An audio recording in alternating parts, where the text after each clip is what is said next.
Venice in the early 15th century was a city draped in silks and secrecy, a shimmering labyrinth of canals, bridges, and hidden corners where whispers traveled faster than boats through murky waters. Amidst this magnificent yet sinister atmosphere lived Isabella Morosini, a woman known throughout the Venetian aristocracy for her beauty, piety, and unwavering dedication to her husband, Giovanni Morosini, a prominent silk merchant whose wealth matched only his insatiable appetite for pleasure. At first glance, Isabella embodied the ideal Venetian wife, dutiful, graceful, and discreetly observant of her husband's comings and goings.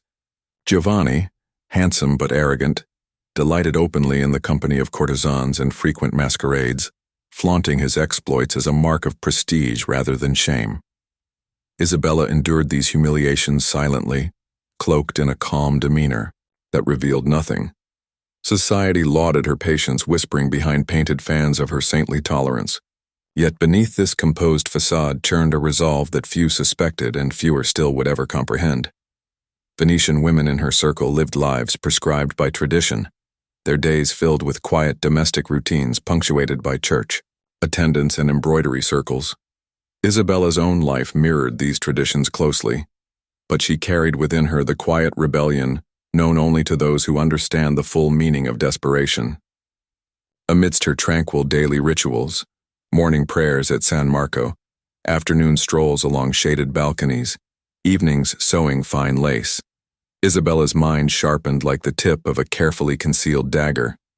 Though most Venetian wives turned their heads away from their husbands' infidelities, Isabella's patience began to erode as Giovanni's indiscretions grew bold, threatening her dignity and household stability.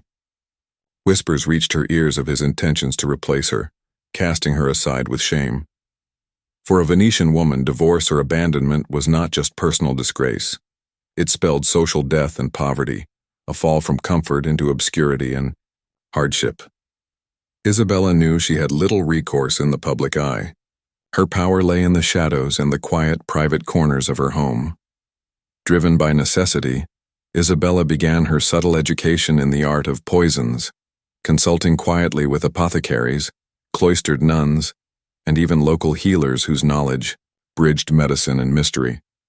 Poison, after all, was a paradoxically respected tool within Venetian society, admired for its cleanliness, efficiency, and discretion. In Venice, poison did not merely take lives.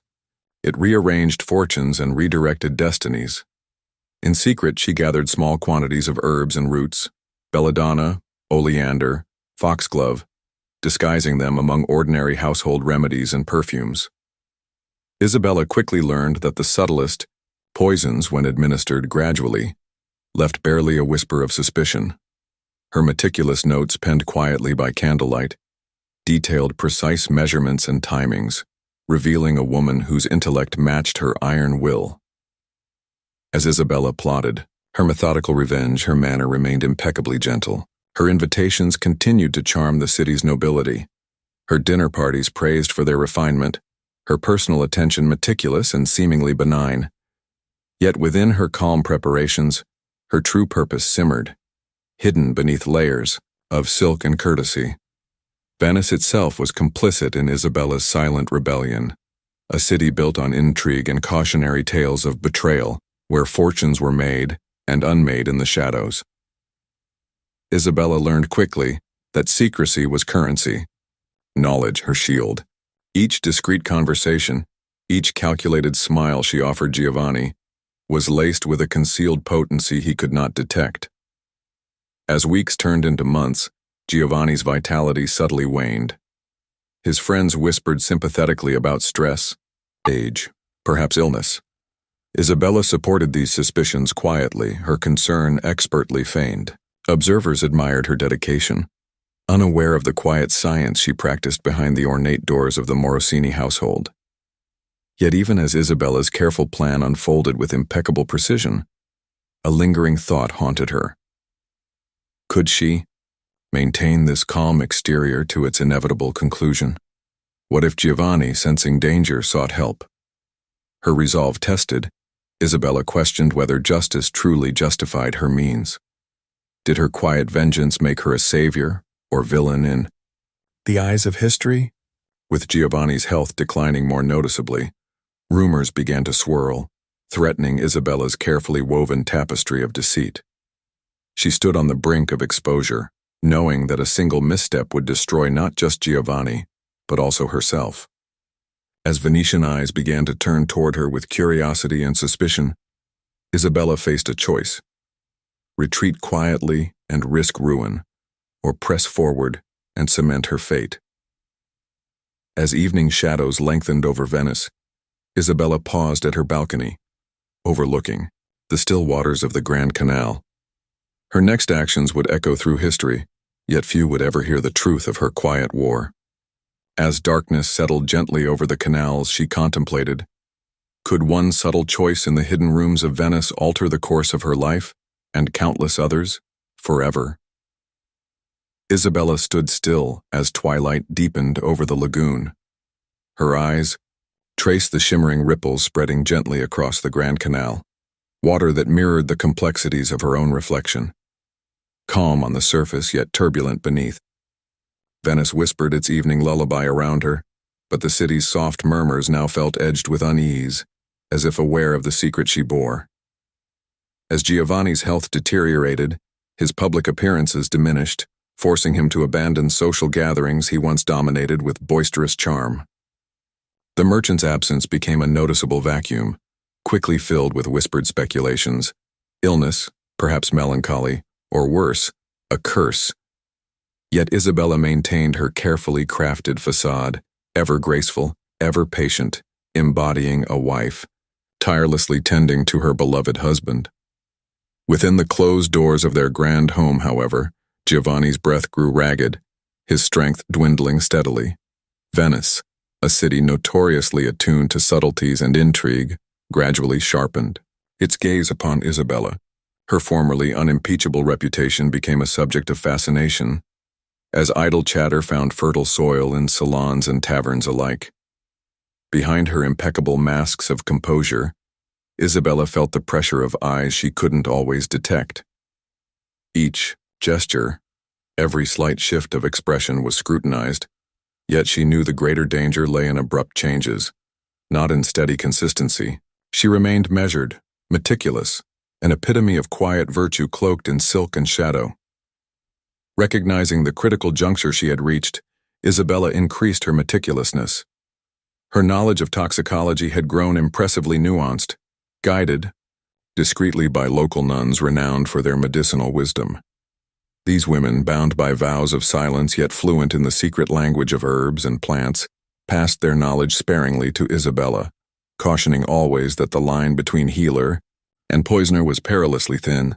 Her private journals, hidden beneath floorboards and behind gilded mirrors, brimmed with meticulous recipes for gradual toxins, precise measurements of nightshade and yew, monkshood and arsenic, each entry penned with exactitude and caution. Amidst this delicate balancing act, Isabella hosted a carefully chosen gathering, ostensibly to pray for Giovanni's recovery. It was both a shield and a stage, a calculated risk intended to reassure the prying Venetian elite of her innocence. She opened the doors of her home to guests adorned in lavish silks, their perfumes mingling softly with the scents of wax candles and jasmine blossoms drifting through ornate halls. Her charm was flawless, each smile gentle, each conversation politely veiled with sorrow. Yet beneath this veneer of mourning, Isabella quietly observed every guest, acutely aware of each shifting glance, the barely perceptible lifting of eyebrows, and discreet murmurs behind fluttering silk fans. At the gathering's end, Isabella received unexpected support from Caterina Donati, a noblewoman known equally for her sharp wit and quiet disdain for Venetian male arrogance. Caterina approached Isabella privately in an intimate alcove, her voice soft but penetrating. "Careful, Isabella," Caterina whispered, her eyes glinting knowingly beneath her lace-trimmed hood. "Men fear women who endure too quietly. Your patience might be seen as strength or as something far more dangerous." Isabella met Caterina's gaze steadily. "And which do you see?" "Neither," Caterina replied smoothly. "I see only a woman determined to survive. But remember, Venice adores tragedy almost as much as scandal. Choose carefully what you give her. As Caterina withdrew, Isabella felt a chill beneath her silken gown. The noblewoman's words resonated deeply. Venice did indeed hunger for tragedy, its populace as eager to mourn as to celebrate. Giovanni's illness was becoming less a secret and more an event, a drama watched keenly from behind lattice windows and balconies draped in damask. In the weeks that followed, Isabella tightened her control. Giovanni's doctors, skilled but limited in their insights, remained perplexed. The symptoms mimicked illness precisely: fatigue, weakening heartbeat, gradual paralysis. Isabella, ever present and tenderly attentive, appeared above suspicion, her concerned demeanor as perfect as her measured doses of poison. However, the unexpected soon arose. Giovanni's elder sister, Antonia, arrived from Florence, shattering Isabella's careful routine. Antonia was sharp-eyed and shrewd, suspicious by nature, and held deep affection for her brother. Her presence unsettled Isabella profoundly. Antonia examined Giovanni's room and belongings thoroughly, her intense scrutiny piercing Isabella's calm exterior like needles through fine fabric. During one particularly tense afternoon, Antonia cornered Isabella within the confines of Giovanni's chambers, her voice crisp and accusatory. "Why does my brother wither away so mysteriously, Isabella?" Antonia's eyes glittered accusingly. "In Florence, poison is no stranger to the nobility. Should I fear it has visited this house as well?" Isabella steadied her breathing, meeting Antonia's gaze unflinchingly. "Illness is common enough. Antonia, Venetian air is damp, unhealthy. Giovanni is strong, he will recover." Antonia's expression darkened subtly. "Pray he does, Isabella.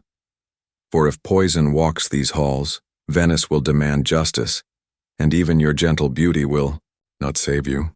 As Antonia departed the room, Isabella's heart raced. Her careful patience was slipping into perilous territory. Giovanni's death had to appear natural, an unfortunate yet mundane tragedy. If even a whisper of poison reached beyond suspicion, it would unravel all her work in an instant. Faced with mounting suspicion, Isabella quickly reconsidered her strategy. Perhaps she had moved too swiftly, too confidently, believing her subtlety infallible. Now the fabric of her plan required immediate mending. Aware of her precarious position, Isabella briefly considered halting entirely, letting Giovanni regain strength and proving herself innocent through apparent recovery. Yet stopping now would risk Giovanni's revenge upon his eventual recovery. She was trapped between potential disaster and the necessity of continuing her deadly artistry. In the silence of Giovanni's dim chamber, Isabella grappled with an urgent decision: accelerate her plan or withdraw entirely. She revisited her hidden notes by candlelight, fingers trembling slightly as she recalculated doses, considering risk and reward anew. Her entire life hinged upon flawless execution, the smallest miscalculation potentially catastrophic. With Antonia prowling the halls and Venetian gossip thickening into suspicion, Isabella decided upon a final irrevocable step. Carefully, she prepared a decisive potion, one last subtle yet potent mixture meticulously measured. Her heart pounded at the magnitude of her choice, realizing fully now that she stood at the crossroads of her own fate. As midnight cloaked, Venice. Isabella approached Giovanni's bedside, potion in hand, her eyes fixed on her husband's weakened form, his breath faint and shallow. With trembling determination, she raised the vial toward his lips. This was the threshold. Beyond this moment, her future would be irrevocably sealed. Could she truly find freedom in Giovanni's death? Or was she merely exchanging one cage for another, more dangerous and uncertain? As Isabella's hand hesitated mere inches from Giovanni's pale lips, the distant echo of footsteps reached her ears, a subtle sound from beyond the bedroom door growing louder. Her heart seized with dread. Who approached so late at night, and what had they discovered? Was this the end of her carefully woven deception? In the dim candlelight, Isabella stood frozen, poison poised delicately between salvation and ruin as the footsteps drew relentlessly closer. The soft shuffle of footsteps on the marble floor seemed deafening in the hush of Giovanni's darkened chamber. Isabella's fingers tightened instinctively around the tiny glass vial, the liquid inside catching a flicker of candlelight, just enough to glimmer with the cold promise of finality. Every sense in her body was heightened, straining for clues in the silence. She could not tell if the intruder was friend or foe, but she knew with certainty that the fate of her life and legacy now balanced on the next few heartbeats. A shadow fell across the threshold. Antonia's face, stern and suspicious, materialized in the doorway. She glanced from Isabella's poised form to the slumbering Giovanni, her gaze hardening as it landed on the vial. For a long moment neither woman spoke. The silence between them a taut wire stretched over a chasm of suspicion and shared blood. Isabella. Antonia's voice was little more than a whisper, but it was steely, unyielding. "What are you doing at this hour?" Isabella drew a trembling breath, steadying herself. The time for pretense had vanished, burned away by the flame of Antonia's scrutiny. With slow, careful movements, she placed the vial down on Giovanni's bedside table, as though it were nothing more than another of his medicines. "I am tending to my husband," she replied, her voice calm, betraying none of the panic surging beneath her ribs. "He grows weaker by the day. I cannot sleep knowing he suffers." Antonia stepped further into the room, eyes never leaving Isabella's face. "Venice is filled with rumors. Some say you are too calm, too patient. Others say you are desperate." Isabella met her gaze, letting silence fill the space between them. She had learned that silence in Venice was more dangerous than any rumor. Antonia's gaze slid to the vial. "And that?" she asked, her tone deceptively gentle. Isabella's mind worked quickly, spinning stories and calculations. She recognized that she could not outwit Antonia with denial or falsehood. Her only hope lay in embracing a truth so boring, so mundane, that it would put her adversary at ease. "It is a sleeping draught," Isabella answered softly, "prepared by the nuns of Santa Maria Gloriosa. Giovanni cannot rest, his mind races at night. I was hoping it might bring him a few hours of peace." Antonia reached out and took the vial in her own hand. She uncorked it and sniffed cautiously. The scent was faint, bitter herbs and faint sweetness carefully balanced. After a tense moment, she returned the vial to the table. "I will give it to him myself," Antonia declared.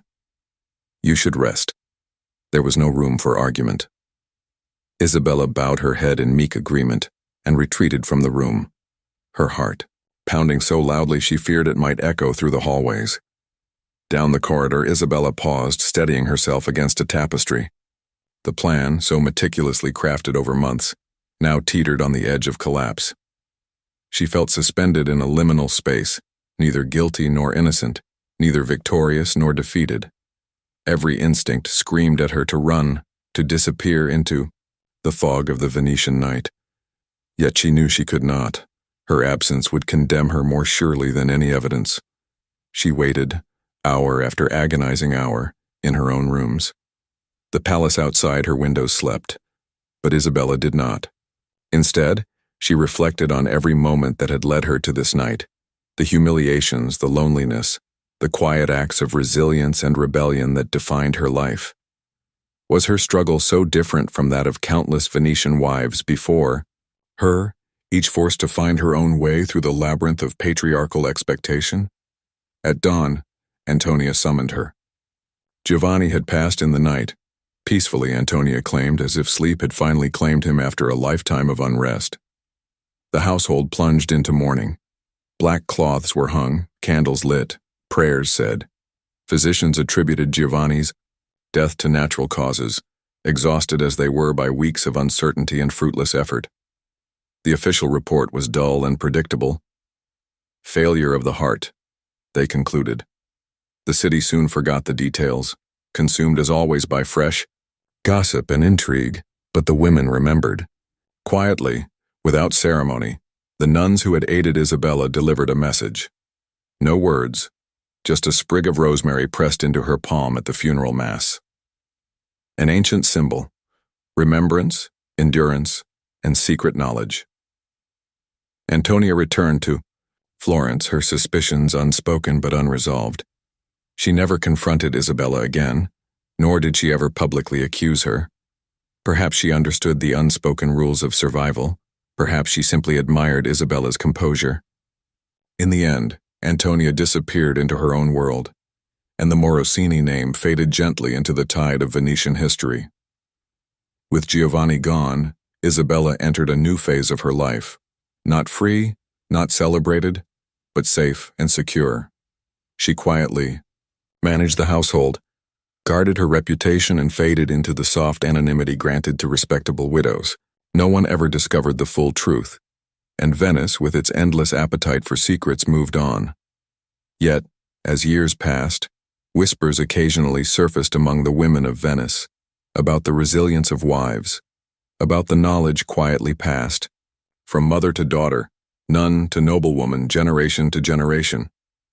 Stories grew, not of drama or public spectacle, but of survival and quiet strength, of subtle resistance in a world stacked against them. Isabella grew old with her secrets. She did not seek to be remembered as a villain or a martyr. Instead, she became part of the silent history of Venice, one more careful, clever woman who endured, adapted, and prevailed.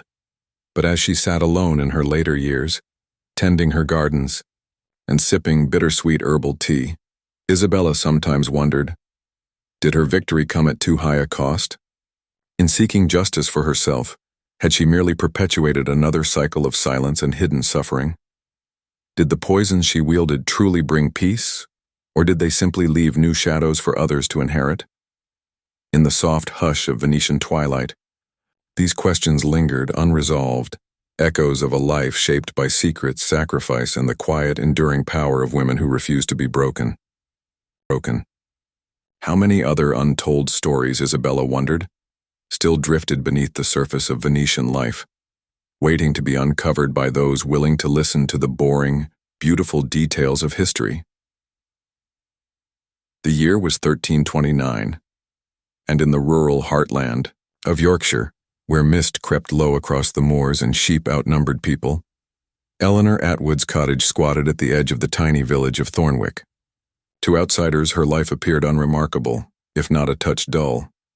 She was the wife of Thomas Atwood, a yeoman with a sturdy back, a fondness for ale, and a reputation for chasing the company of farm girls. Eleanor was neither beautiful nor particularly charming by village standards. Her hair was plain and brown, her hands roughened by work, her eyes the patient gray of river stones. She spoke rarely and listened often, especially when the women gathered at the well or at the bakehouse.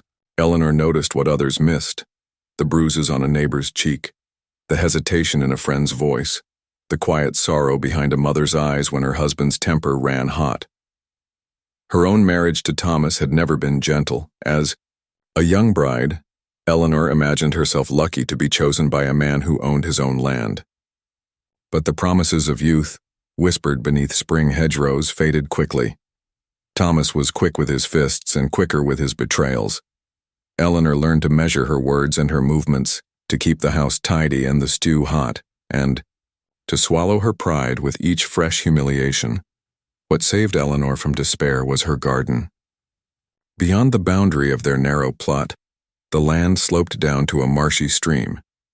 There, in the deep shade of alder and willow, grew wild plants that other villagers feared: foxglove, belladonna, wolfsbane, and henbane, names spoken in hushed tones, blamed for feverish dreams and sudden deaths.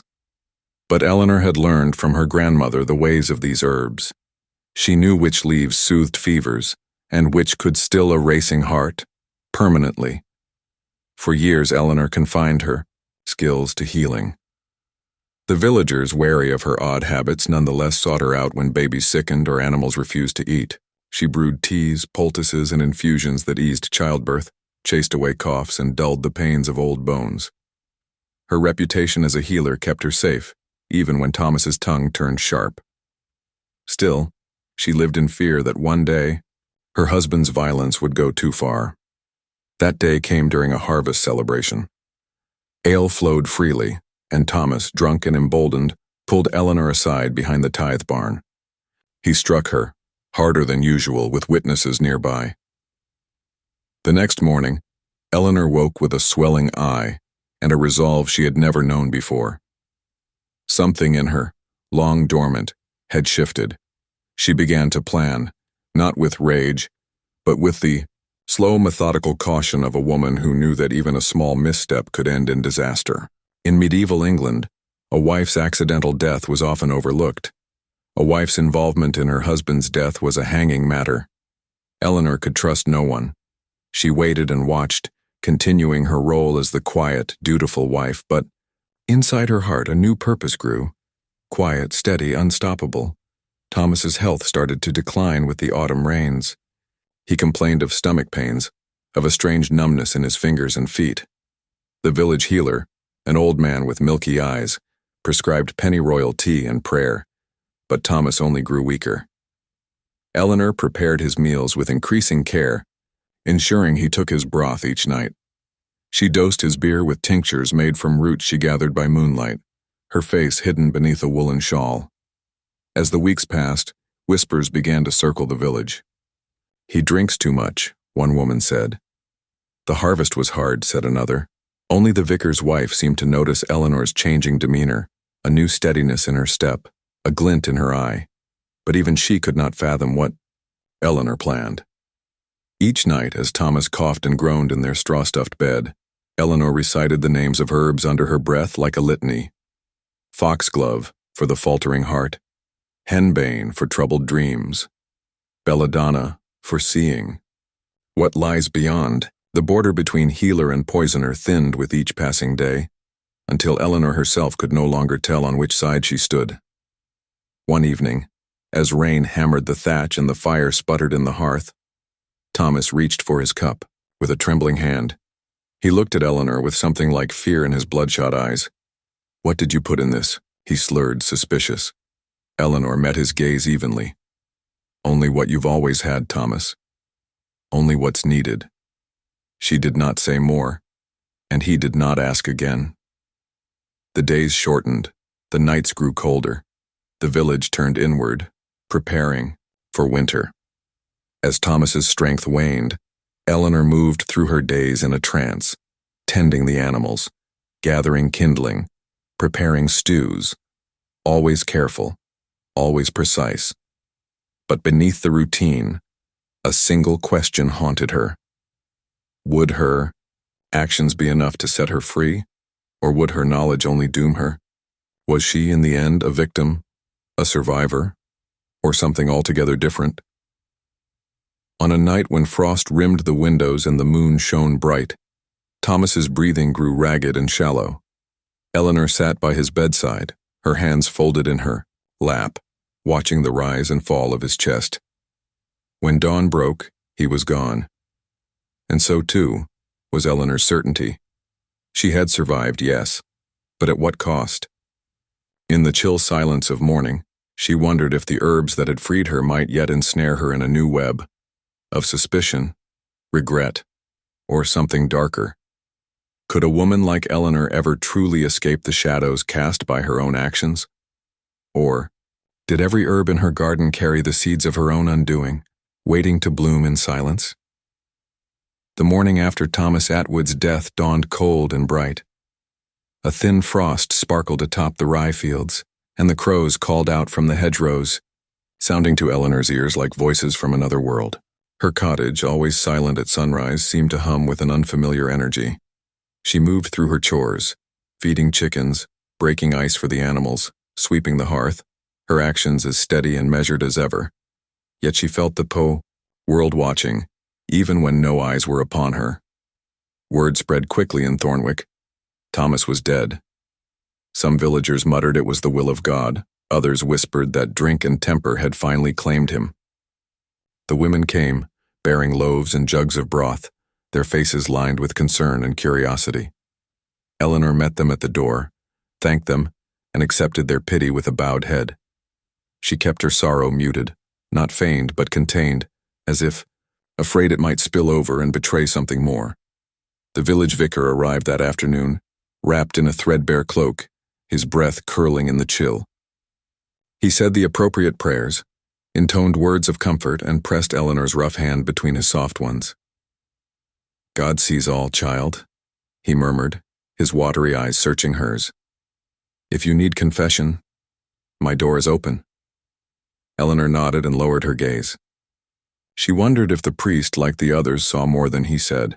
The burial was small and plain, just a handful of villagers, the vicar and Eleanor, her face hidden beneath a black veil.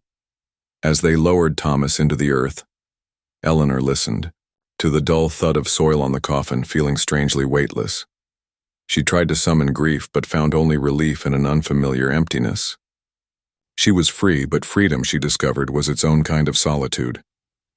In the weeks that followed, Eleanor found herself at the center of quiet attention.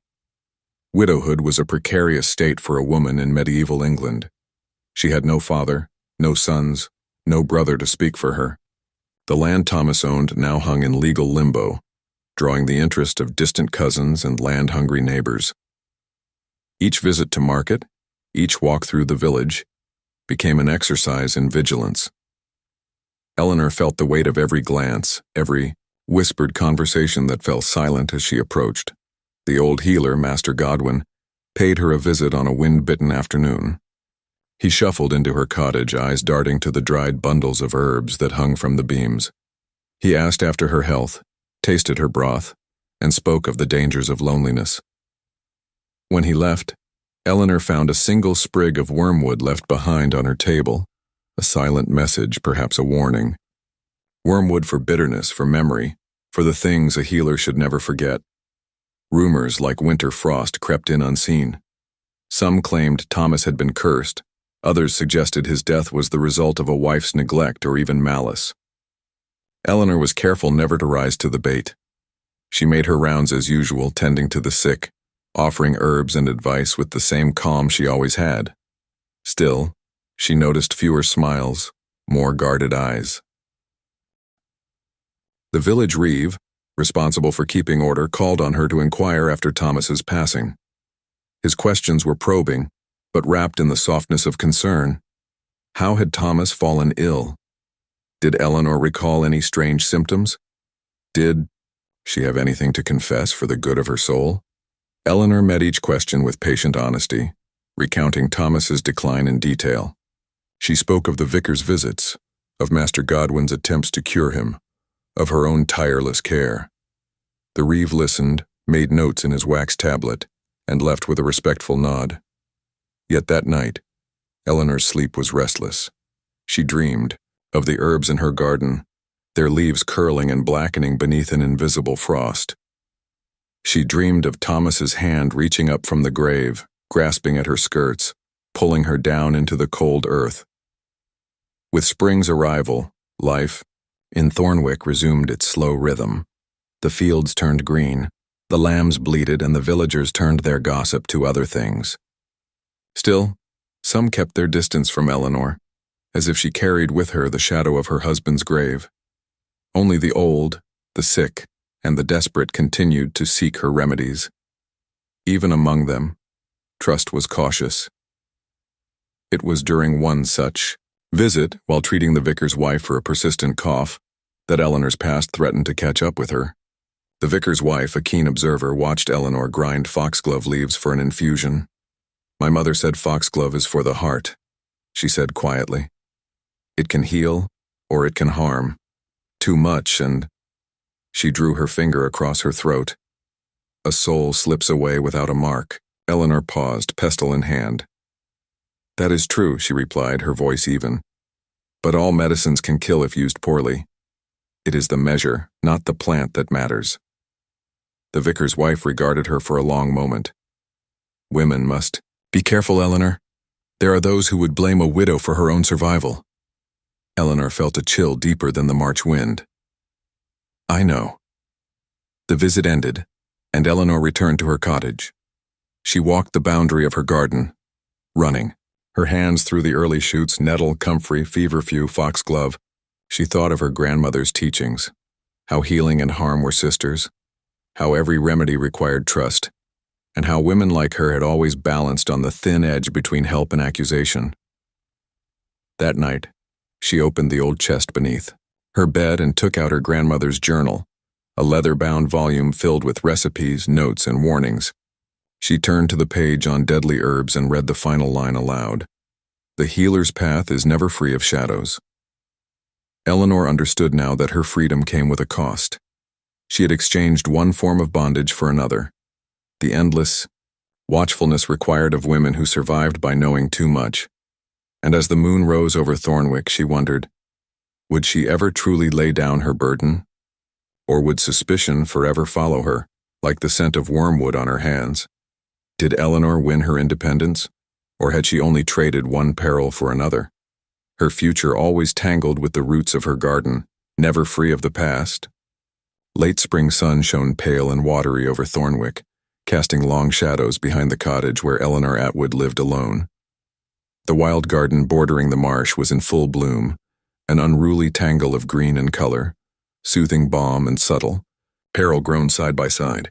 Foxglove spires nodded in the breeze, their speckled bells catching the light, while the pungent leaves of feverfew, comfrey, and wormwood formed a dense carpet at their roots. For Eleanor, the garden had become a living journal, each plant a memory, a secret, a choice. The suspicions that followed Thomas's death had never fully faded, but they no longer burned with the same intensity. With the passing of months, gossip shifted to other matters. A bad lambing season, a dispute over a crumbling boundary wall, a traveling peddler accused of theft. Eleanor resumed her rounds as a healer, but the nature of her visits changed. She was no longer invited to gatherings in the village square, nor did she linger at the well to gossip. Instead, people came to her, alone, at dusk, with problems they dared not voice in the open. She learned to recognize the signs of silent suffering. A woman with bruised wrists, a child who flinched at sudden noises, an old man who could not sleep for pain. To each Eleanor offered the same quiet attention, her remedies gentle but effective. Her fame as a healer grew, whispered from hearth to hearth, passed along like a precious talisman. But with every healing came the silent reminder that the Idao villagers' gratitude was tinged with wariness. They trusted her hands, not her heart. It was the arrival of a royal official that cast Eleanor's careful existence into turmoil once more. Sir John, a traveling officer of the King's Peace, rode into Thornwick with his retinue, demanding hospitality and answers. A distant cousin of Thomas had filed a formal complaint, hinting at foul play, and now Sir John had been dispatched to investigate. His presence was a thunderclap in the quiet village, a symbol of authority, order, and the rule of law. Sir John questioned everyone, the vicar, the reeve, Master Godwin, the women who had tended Eleanor after Thomas's death. He examined the records of the village, probed into Thomas's habits, and eventually arrived at Eleanor's door. She greeted him with the same steady composure she had offered all her visitors, but inside, she quaked with fear. She knew that the word of a widow, especially one suspected of unnatural knowledge, weighed little against the suspicions of men. The interview was long and tense. Sir John asked about the night Thomas died, about Eleanor's remedies, about her reputation as a healer. He inquired about the herbs she grew and the tinctures she prepared, pausing often to let silence press down on her answers.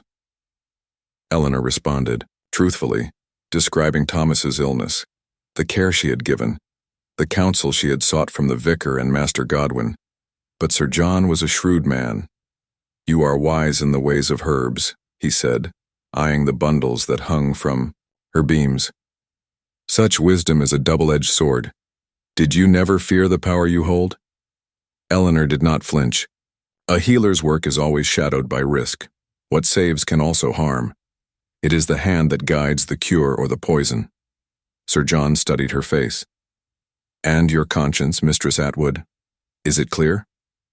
The question struck deeper than she expected. In the silence that followed, Eleanor thought of Thomas, not the man he was at his cruelest, but the broken, ailing figure he became. She remembered the fear, the loneliness, the shame. She remembered her grandmother's lessons and the burden of knowing how to harm as well as heal. "My conscience is as clear as the work I have done for this village," she answered at last. If you must judge me, let it be for all I have, tended, man, woman, and child. Sir John made his report. There was no evidence, only rumors. He recommended no further action. As quickly as he had come, he left, taking with him the last shreds of public accusation. Eleanor breathed easier, but a faint line of sorrow settled at the corners of her mouth, as if she knew suspicion was a shadow that would never fully depart. In the years that followed, Eleanor grew older, her hair streaked with gray, her back a little bent from bending over beds and gardens. She taught what she knew to a few trusted young women: how to blend feverfew for headaches, how to grind willow bark for pain, how to distinguish healing from harm. She did not speak of Thomas, nor did she warn them directly of the choices she had made. Instead, she let the lessons be carried in the hands that learned from hers, silent and steady. The garden flourished. The herbs she had once used for survival now bloomed as signs of healing and endurance. Yet every time she touched the foxglove or brushed past the belladonna, she remembered the fine line she had walked, the line between victim and survivor, healer and poisoner, justice and guilt. At dusk, as the moorland winds curled around her cottage and the first stars appeared, Eleanor often sat on her threshold and watched the shadows lengthen. She wondered about other women, in other villages with other secrets. How many had chosen as she had? How many had suffered for lack of choice at all? She wondered if the weight she carried was unique, or if, across the centuries, it was simply the silent inheritance of women forced to survive in a world that left them so few options. In time, Eleanor Atwood became a story herself, told in hushed voices around winter fires. The wise woman of Thornwick, who knew every herb in the marsh, and who survived when others would have perished. Some called her a witch, some a saint. Few ever spoke of Thomas. Yet in the heart of the wild garden, among the roots and leaves, Eleanor's own truth lived on, not in the rumors or the judgments of others, but in the stubborn bloom of life amidst shadow. Her greatest act was not vengeance, but endurance. She had endured, she had healed, and she had survived, no matter the cost. What price is too high for survival, and can one ever truly lay down the weight of the past? Or do all our choices, good and bad, root themselves deep, growing into the stories we leave behind, silent and enduring as the herbs in a healer's garden? In the year 1384, the rolling hills of Provence were fragrant with lavender, and the vineyards stretched in emerald lines toward the horizon, bursting with the promise of a bountiful harvest. At the heart of this pastoral region stood the stone farmhouse of Marguerite Bérard, a woman both respected and quietly pitied in the nearby village of Saint-Rémy. Marguerite's life, though outwardly marked by modest prosperity, had always been shadowed by quiet sorrow and the burden of endurance. Widowed at 30, Marguerite had inherited her late husband's land, a rare fortune for a woman in a time when most property passed directly from man to man. Jean Bérard, a stern vigneron, had died suddenly during a fevered winter, leaving his wife with a vineyard to tend, bills to settle, and the wary regard of neighbors who never quite believed in a woman's luck. The villagers of Saint-Rémy spoke of Marguerite with a blend of admiration and suspicion, noting how she walked the rows of vines with the same purposeful stride Jean once had, but with an air of watchfulness, as if waiting for disaster. Yet, Marguerite was not alone. Her daughter, Agnès, barely 15, shared the burdens of the household. Together they rose before dawn, tended the vines, and pressed grapes at the stone trough by the house. The air was always thick with the sweet rot of fermenting fruit, a scent Marguerite both loved and dreaded, reminder of the harvest's bounty and its attendant risks. For in Provence, the vineyard was not only a source of wealth but a battleground. Crop blights, roaming thieves, and the whims of the weather could turn fortune to famine in a season. But it was not nature that most troubled Marguerite. It was her neighbors, the men who saw her independence as a threat, the merchants who pressed her for unfair deals, and the bailiff who arrived each spring to inspect her accounts, his gaze lingering too long on her face. Marguerite learned to navigate these threats with careful diplomacy. She cultivated friendships, with the wives of local officials gifting them lavender bundles and jars of preserved apricots. She donated wine to the church, earning the priest's public blessing. But beneath the surface, Marguerite watched and waited, listening to the rumors that drifted her way with the summer wind. It was during the long harvest days that her troubles grew acute. The year had been dry, and the grapes were smaller than usual. Marguerite hired extra hands from the next village, rough men with quick tempers and roving eyes. One among them, Antoine, stood out for his insolence.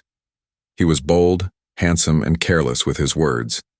At first he flirted with the village girls, boasting of conquests in the tavern. Soon, he turned his attention to Marguerite, his interest edged with threat. Marguerite endured his advances with practiced deflection, but Agnès was frightened, sensing the danger that clung to Antoine like dust.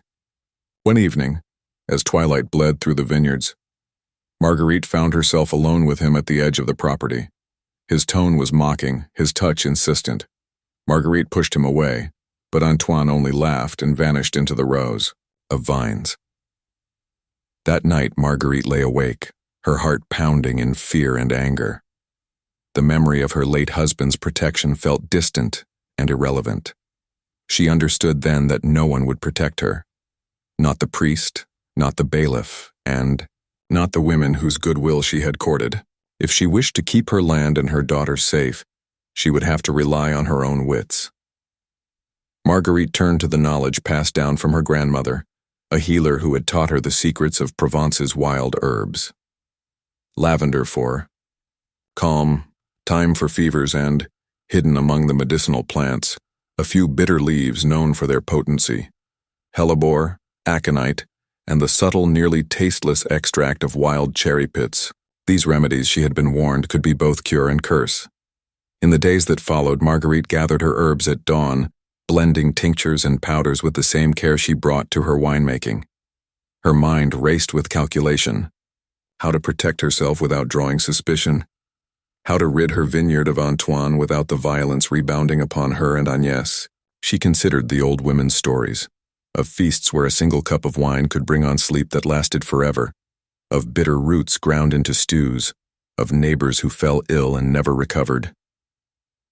As harvest neared its end, Antoine's behavior grew more menacing. He began to appear outside the farmhouse at night, his shadow moving across the shutters. Agnès wept with fear. The other workers, sensing trouble, kept their distance. Marguerite felt the tightening noose of danger, knowing the authorities would question her first should anything befall Antoine, yet unable to see another way out. One evening, as the workers sat to supper in the yard, Marguerite prepared a jug of wine, laced with a mild sedative she had extracted from wild poppy. Her plan was not to kill, but to slow, just enough to send Antoine away, to frighten him, to make him believe the land itself was cursed. As she carried the wine to the table, her hand shook only once, and then she steeled herself with resolve. The men drank greedily, Antoine most of all. As night fell, he began to sway, his speech slurred. He cursed Marguerite, calling her witch, and staggered into the vineyard. By morning, he was gone. His disappearance stirred new gossip. Some claimed he had run from debts. Others suspected Marguerite of darker deeds.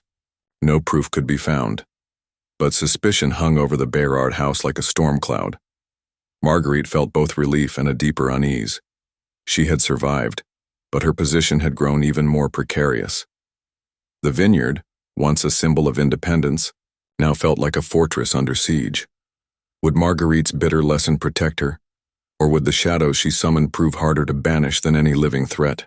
Would her knowledge of the land's silent poisons be enough? Or had she sown the seeds of her own undoing in the rich soil of Provence? The days after Antoine's disappearance were marked by a nervous silence across Marguerite's vineyard. The harvest was finished, the last clusters of grapes pressed and barreled, but the usual sense of accomplishment was replaced by a restless anxiety that clung to the air like an early autumn mist. The other laborers avoided Marguerite's eyes. Some left without collecting their final wages. Others crossed themselves when they passed her door, muttering of old curses and bad luck. Marguerite tried to return to her routine, tending the wine, checking the cellar casks, walking the rows with Agnès at her side. She moved with careful purpose, determined not to betray any hint of fear or guilt. Yet at every turn she felt the weight of invisible stares. In the village, the talk was ceaseless. The baker's wife whispered that Marguerite's house was cursed. The old miller claimed he'd seen Antoine's ghost roaming the edge of the vines at night. Even the priest, usually her ally, hesitated before offering her a blessing at Mass. Agnès suffered too. The other children shunned her at the market and called her witch's daughter under their breath. She grew withdrawn and anxious, her usual laughter replaced by wary silence. At night, Marguerite comforted her by the hearth, brushing her hair and telling stories of the old women who had survived worse, of floods and wars, and of cleverness that had kept their families safe. But Marguerite herself was not immune to fear. She woke often from troubled dreams, Antoine's voice calling her name, the image of wild poppies scattered like drops of blood across the field, the memory of her grandmother's stern warning, every secret sown in the earth will someday sprout. As weeks passed and no sign of Antoine appeared, suspicion hardened into certainty in some villagers' minds. The local bailiff came to her door, his boots muddy, his face set with official concern. "Madame Bérard," he said, removing his cap as he stepped inside. "The workers say Antoine left after drinking your wine. Did you quarrel with him?" Marguerite met his gaze evenly. He was rude, as all could see. He drank more than any. He left of his own accord. I cannot be responsible for a grown man's foolishness. The bailiff searched her face for a tremor, a slip, but found only the steadiness she'd cultivated over long years of loss. He inspected the cellar, questioned Agnès, and finally, finding nothing amiss, left with a polite nod. But his eyes lingered, heavy with unspoken questions. Rumors continued to swirl, of Marguerite's supposed witchcraft, of her uncanny luck in surviving widowhood and managing her own land. The wives she'd once counted as friends grew cool, visiting less, returning her gifts unopened. Even the church's charity grew stingy, and Marguerite noticed the priest now paused before accepting her tithes of wine, as if uncertain whether her offering was blessing or curse. Yet Marguerite endured. She cared for the vines, tended to her daughter, and kept the house in order. When those in need knocked at her door, sick children, injured men, even a stray dog limping on a bloodied paw, she treated them all the same, with compassion and quiet skill. She knew the line between healer and poisoner was thin, and that to some she would always be both. Both. One late afternoon, as golden sunlight slanted over the fields, a stranger arrived at the vineyard. He was a lean, weathered man with a traveler's coat and a physician's satchel. He introduced himself as Dr. Lavoisier, sent from Avignon by a distant cousin of Antoine, who demanded an investigation into the disappearance. He examined Marguerite's home with the cold detachment of a man used to suspicion. He asked to see her herbs, her wine casks, her ledgers. Agnès watched in silent dread, as her mother endured the questions with calm dignity. After 2 days of searching and endless inquiries, Dr. Lavoisier sat with Marguerite beneath the old olive tree at dusk. He fixed her with a long, searching gaze. "You are a woman of knowledge, Madame Bérard, and in these times that is a dangerous thing." Marguerite met his eyes, neither apologetic nor defiant. To survive alone, one must be clever. The land does not care if its keeper is a man or a woman. It rewards those who understand its secrets. Dr. Lavoisier nodded slowly. Antoine was a brute. It would not be the first time such a man vanished from a village, nor the last. I can find no proof of wrongdoing here. He paused, then added, "But beware, madame. In Provence, people prefer simple stories. They do not forgive women who know too much." With that, he left, and the road from Avignon wound empty once more. For a while Marguerite dared to hope the worst had passed. The harvest wine fermented well, the workers returned in small numbers, and Agnès began to smile again. Yet beneath the calm, Marguerite knew she was changed. Her knowledge had kept her safe, but it had also set her apart, and the cost of her Independence weighed heavier with each passing season. At night, she stood at the edge of her vineyard and listened to the wind rustling through the vines, wondering if she would ever feel truly safe again. The land was both her refuge and her prison, its secrets entwined with her own. She understood now the old saying, "Every potion leaves a taste behind." Would Marguerite's bitter lesson become her strength, or would the poison of suspicion linger longer than any danger Antoine had posed?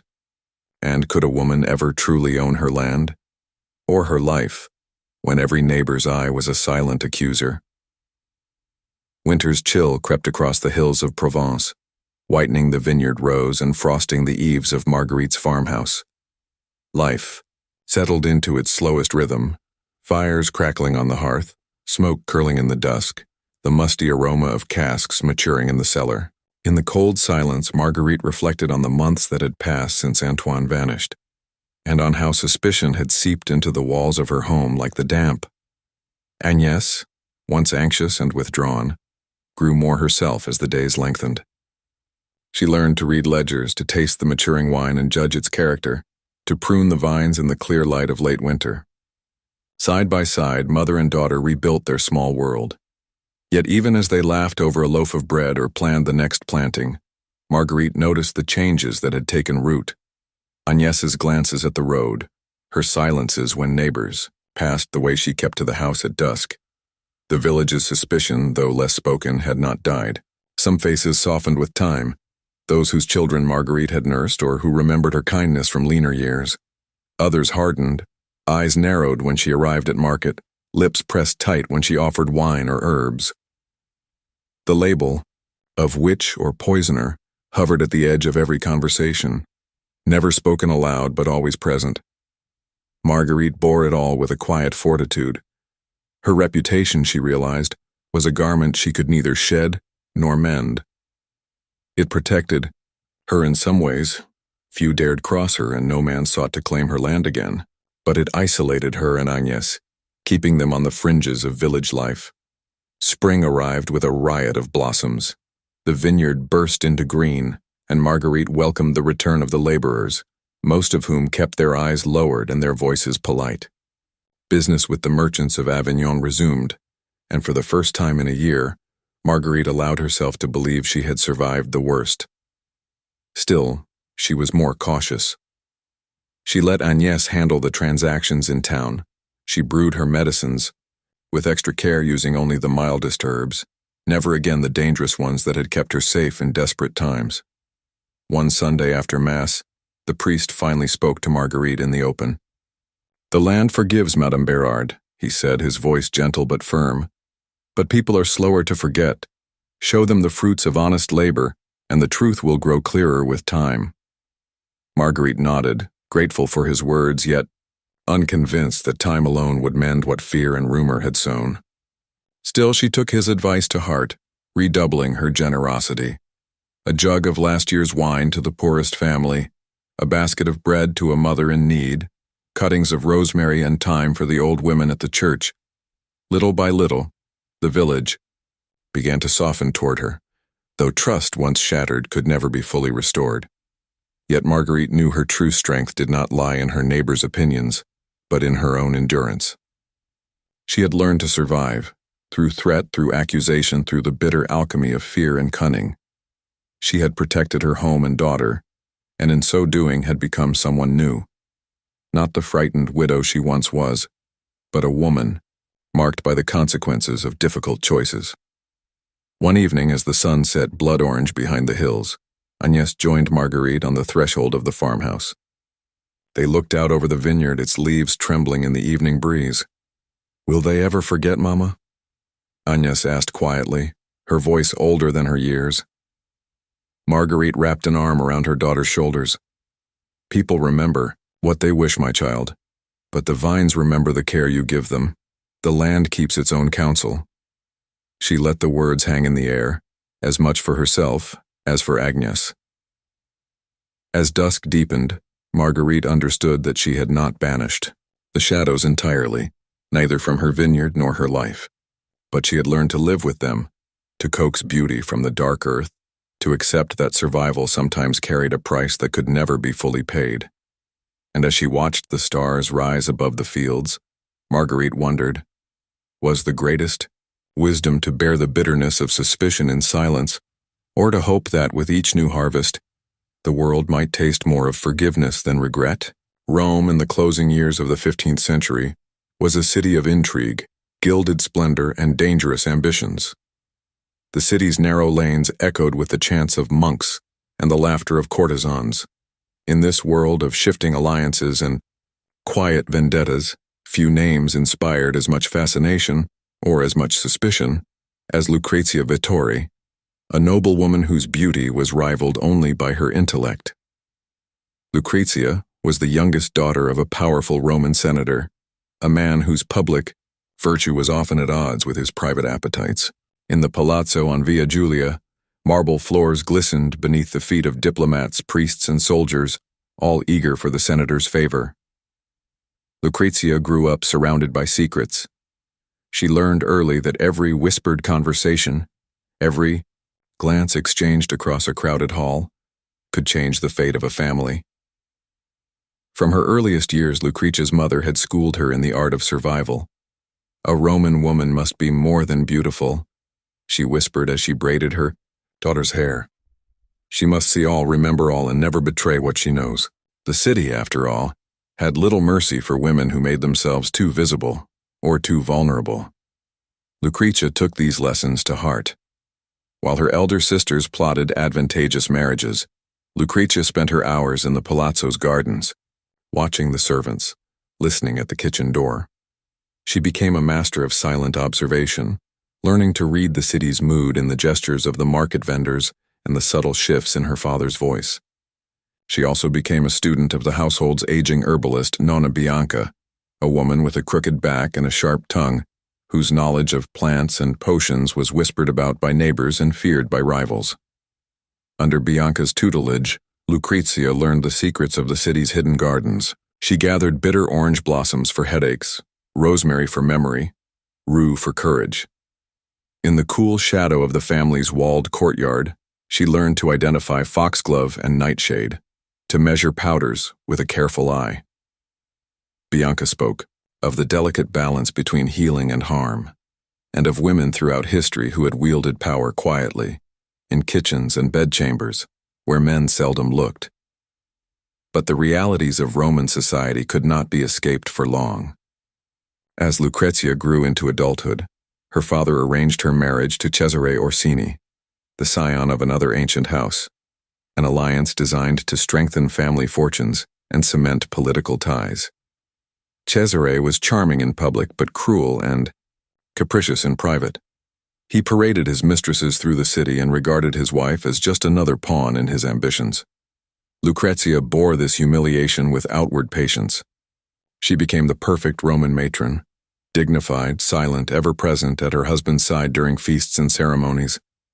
But within the walls of her own home, she suffered insults and loneliness. It was in these long, restless nights that she remembered Nonna Bianca's lessons and began to turn her attention to the possibilities that lay within her herb jars. When Cesare's temper turned violent one evening, leaving Lucrezia with a bruised cheek and a heart filled with cold resolve, she decided her fate could not be left in the hands of men. In the stillness of the palazzo kitchen, she ground bitter almond seeds into powder, recalling Bianca's warning. A wise woman never uses poison as her first weapon nor her last, but sometimes it is the only weapon she has. Lucrezia did not act in haste. She spent weeks observing her husband's habits, learning which foods he favored, which servants he trusted. She tested her mixtures on rats and stray cats in the courtyard, always careful to disguise her intentions as curiosity about medicine. Each day she moved with the same measured grace, all the while weaving her own silent plot beneath the eyes of Rome. Yet for all her preparation, Lucrezia hesitated. She knew too well that a woman accused of poisoning would face not only the wrath of her husband's family, but also the brutal justice of papal courts. Rome loved a scandal, and noble women who transgressed its invisible boundaries could expect no mercy. Her indecision deepened when, one night, she found a letter in Cesare's study, an unsigned warning, written in a hurried hand. Beware the eyes upon you. Trust no one. The city has 1,000 ears. Lucrezia could not tell whether the letter was meant for her or for Cesare, or if it was some cruel trick, but the message was clear.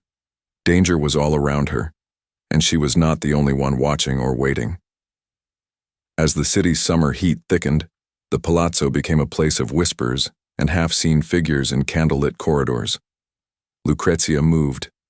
Through the days in a state of quiet vigilance, her every action shadowed by doubt. Was she hunter or hunted? Did she dare to press forward, or had her hesitation already doomed her? One sultry evening, as bells tolled across the city and the Tiber glimmered darkly in the dusk, Lucrezia found herself at the threshold of her greatest decision yet. The vial she had prepared trembled in her hand, cool and nearly weightless, yet heavy with the consequence of every silent lesson she had learned. Would Lucrezia step across the line her foremothers had drawn, or would the eternal city claim yet another silent victim? And who, in a city built on secrets, could truly be trusted when poison and power walked hand in hand? In the labyrinth of Rome, trust was a currency as precious and as dangerous as gold. After discovering the anonymous warning letter in her husband's study, Lucrezia Vittori found her days shaped by a new level of vigilance. She moved quietly through the palazzo, careful to reveal no hint of anxiety. Yet inside, her mind was a churning sea. Who had written the warning and why? Was she being watched by Cesare's allies, her own family, or the papal spies who sometimes drifted through the city's noble homes? Lucrezia's only refuge was the kitchen garden, where she feigned interest in herbs and flowers for the benefit of the servants. With Nonna Bianca now old and ailing, Lucrezia found herself the guardian of dangerous secrets. Each plant became a symbol: wormwood for protection, rue for regret, rosemary for remembrance. She recalled Bianca's voice. The world will always fear a woman who knows what grows in the shadows. But fear alone was not enough to protect her. Rumors reached her through the maids, hints that Cesare had enemies beyond the household, that the Orsini fortune was not as secure as it seemed. One of the serving girls, an outsider from Ferrara, let slip that Cesare's reckless gambling had angered men with powerful connections. At night, Lucrezia heard footsteps in the corridors, voices in the courtyard, and sometimes the echo of Cesare's temper as he raged at debts he could not pay.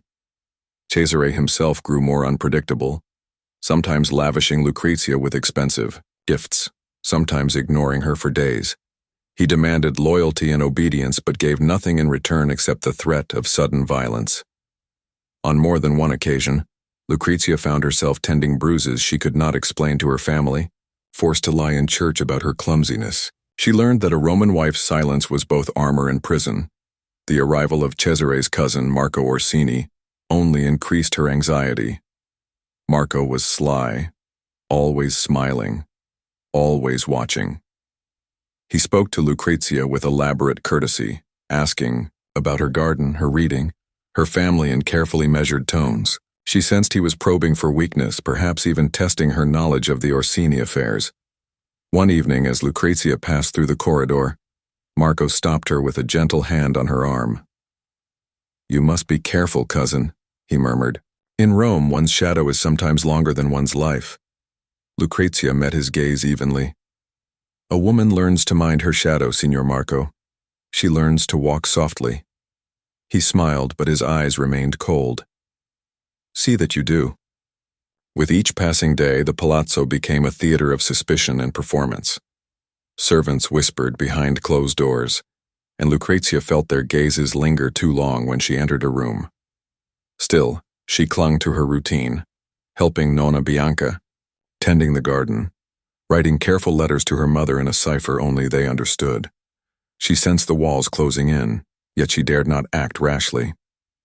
The vial she had prepared remained hidden behind a loose stone in her chamber, a last resort she prayed she would never need. Then, in late autumn, Cesare fell ill. It began with fevers, which were not uncommon in the city, but soon progressed to sweats, nightmares, and a growing frailty that frightened even his most loyal men. Physicians were summoned from across Rome, each diagnosing something different: bad air, curses, or the work of jealous rivals. Through it all, Lucretia nursed her husband dutifully, sitting at his bedside mixing herbal teas and bathing his brow. No one could fault her care, not even Marco, who now haunted the household like a restless ghost. The illness stretched on, weakening Cesare but never quite finishing him. To outsiders, Lucrezia appeared the picture of wifely devotion, but inside, she was tormented by uncertainty. Had someone else acted before her?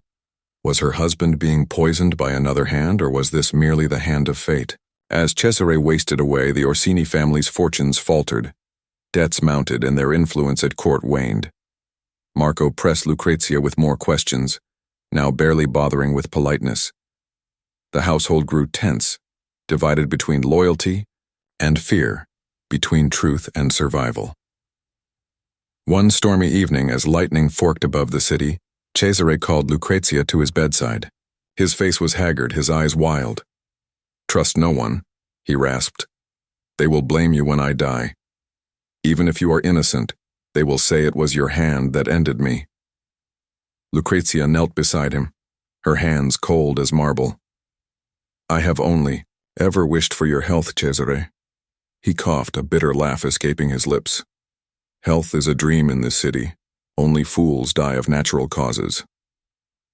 That night, after Cesare slipped into a restless sleep, Marco confronted Lucrezia in the candlelit hall. His voice was soft, almost kind. "If you wish to survive, Signora, you must choose your allies carefully. There are many who would see you ruined, and few who would speak in your defense." Lucrezia stared at him, realization dawning. Whatever happened to Cesare, she would be marked. Whether guilty or not, a woman of knowledge and means was always suspect in Rome. As the storm raged, Lucrezia returned to her chamber. The vial remained untouched behind the stone, yet its presence was a silent accusation. She understood now the lesson Bianca had tried to impart. True power was not in the poison itself, but in the strength to choose when and whether to use it. Would Lucrezia risk everything to free herself, or would she let the city's shadows claim her fate? And in a world built on masks and mirrors, could she ever be more than what others believed her to be? The streets of Rome were slick with winter rain as Cesare Orsini's illness entered its final relentless stage. In the palazzo, every day blurred into the next, heavy with the scent of damp stone and unspoken fear. The household waited for the inevitable, each member haunted by their own secrets. Servants stepped lightly, careful not to be noticed. Marco, Orsini stalked the corridors with a predator's wariness, and Lucrezia found herself walking a knife edge, every step watched, every gesture analyzed for guilt. In those cold, endless days, Lucrezia became the axis on which the household turned. She administered medicine to her husband, always under the watchful gaze of Marco or the household steward, offered prayers in the private chapel, and kept the books in flawless order. Her composure was armor, but inside, anxiety gnawed at her. The city's rumor-mongers, sensing the blood in the water, began to whisper. The noblewoman's beauty, her intelligence, her knowledge of herbs. What more proof did they need? Was she not too calm, too skilled, too silent? Rome was a city built on legend and innuendo. For a woman to know the ways of plants was to invite suspicion of witchcraft or worse. On a bitterly cold night, Cesare at last succumbed. His death was not dramatic, just a sudden end, a silence that echoed through the palazzo. The doctors, baffled, could offer only vague explanations. Bad air, perhaps a curse. In private, some muttered about poison, but no one spoke openly, not with Marco so intent on protecting the family name. Lucrezia wore mourning black and received condolences with humility. At her husband's funeral, the city's great and powerful paraded past the bier, their faces masks of solemnity and calculation. The priest spoke of forgiveness and the mysteries of fate. Lucrezia listened, hands clasped, her heart pounding with equal parts grief and dread. Afterward, Marco summoned her to the study. A single candle flickered between them, casting shadows that seemed to waver with every breath. "The city will look to you for answers," Marco said, his voice low. "You have enemies, Lucrezia. There are those who will claim you are to blame, no matter the truth." Lucrezia met his gaze, steady as ever. "What would you have me do?"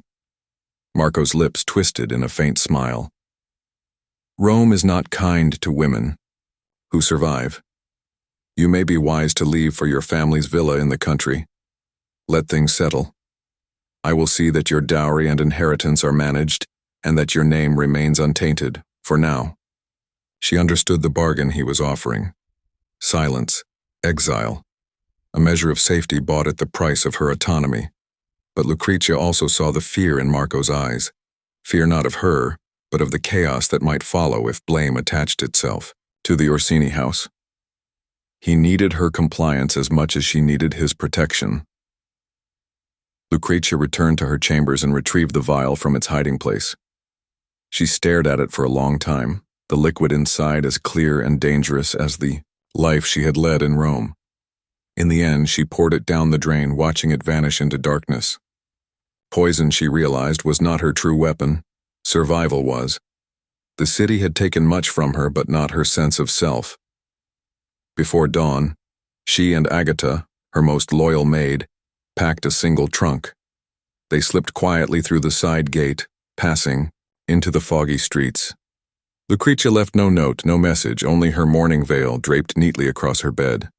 By sunrise, the palazzo was already alive with rumor. The widow had fled. The Orsini fortune was safe. The secrets of the household would remain locked behind marble walls. In the months that followed, Lucrezia made her home in the countryside. She kept to herself, tending a small garden, teaching local girls about herbs and the art of endurance. The people there whispered about the noblewoman from Rome. Some called her a healer, others a woman marked by sorrow. Lucrezia did not mind. She had learned that in a world of masks and mirrors, it was better to be underestimated than condemned. Occasionally, news reached her of Rome, of new scandals, new alliances, new women facing old dangers. She wondered how many would walk the same tightrope she had and how many would fall. At night, she lit a single candle and prayed not for justice or revenge, but for strength, clarity, and the wisdom to know when to act and when to wait. Her story faded into the background of Roman legend, just another shadow among many in a city built on secrets. But in the quiet of her new life, Lucrezia understood that the truest poison was not in the cup or the vial, but in a society that forced women to defend themselves with silence, cunning, and fear. And as the years passed, she found herself asking, in a city where even the truth was a weapon, could any woman ever truly be innocent? Or was innocence itself just another mask, worn until it was no longer needed and quietly set aside?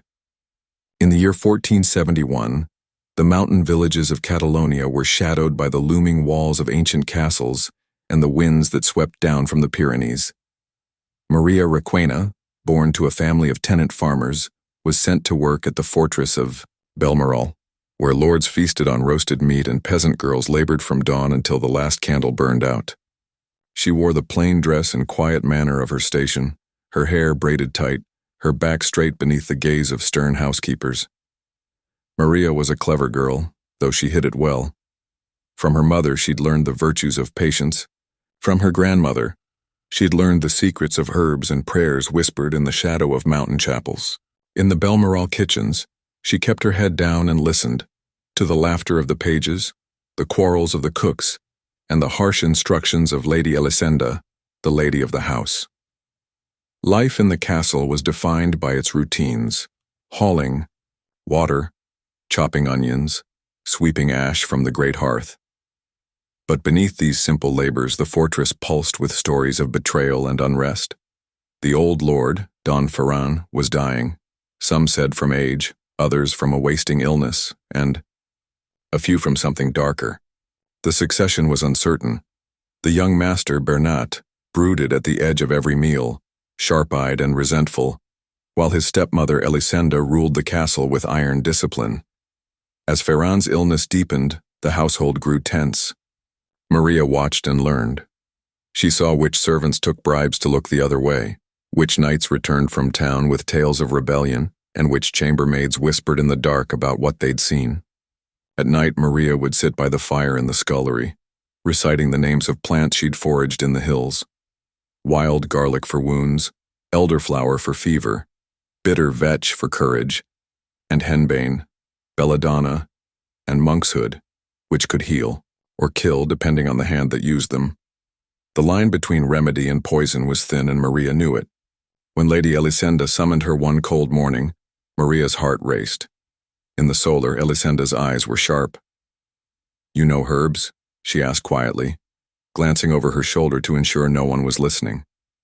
"Yes, Senora," Maria answered, cautious. Elisenda slid a pouch across the table. "Prepare this for my husband's broth tonight. He is in pain. You will do exactly as I say, and you will speak to no one, or you will join the girls sent away in disgrace." Maria nodded, understanding not just the threat, but the opportunity. She took the pouch to the kitchens and opened it, finding inside a pinch of dried nightshade, unmistakable in its dark, crumpled leaves. Maria's mind raced. To add this to the Lord's meal would mean his death within days, maybe hours. But Elisenda was not the only master in Belmiral. Maria weighed her options. Obedience to the lady might win her favor, but disobedience, if discovered, meant ruin. Yet if Don Ferran died by poison, suspicion would inevitably fall on the servants, especially the young girl from the mountains known for her knowledge of herbs. That night, Maria stood over the bubbling cauldron, pouch in hand. She hesitated, then quietly replaced the deadly leaves with common sage, adding just enough to mask any difference. Don Ferran survived another day, his pain undiminished. Elisenda was furious, but could prove nothing. Maria's secret act set in motion a subtle rebellion, one not of open defiance but of cleverness and patience played out in kitchens and corridors rather than in the halls of power. Wordless, Maria continued her work. She tended to Ferran with gentle teas that eased his pain, watched over Bernat as he struggled with grief and ambition, and navigated Elisenda's increasing suspicion. She walked the castle gardens at dawn, searching for plants, and kept her secrets as carefully as the housekeeper guarded the pantry keys. But the fortress was a web of eyes and whispers. One evening, as Maria gathered herbs by the old well, she heard footsteps behind her. The voice that called out was neither kind nor cruel, just curious and edged with warning. "Careful, mountain girl," the stable master said softly. "There are more ways to die in Belmiral than poison in a cup." Maria smiled, as much to herself as to him, "and more ways to survive if one knows where to look." Would Maria's quiet rebellion protect her from the dangers brewing within these ancient walls? Or would her knowledge draw the very suspicion she sought to avoid, trapping her between the will of her mistress and the shifting fortunes of a dying lord? Winter tightened its grip on the castle of Belmiral, shrouding its towers in gray mist and coating the flagstones with a brittle frost. Maria moved through the chill corridors with a quiet urgency, her every action watched by eyes she could not always see. Since her silent defiance in the kitchen, the balance of power in the household had grown more precarious. Don Ferran lingered on, his body failing but his mind sometimes sharp. The old lord called for Maria often, requesting her herbal teas, herbal, not poisonous, as Elisenda would have wished. Ferran's gratitude was genuine, his feeble smile a small comfort. Yet with each day he survived, the tension in the castle thickened. Elisenda's temper grew short, her glances sharp and calculating. Maria sensed that the lady's ambitions had not waned, only shifted, and that her patience was as thin as the ice on the well.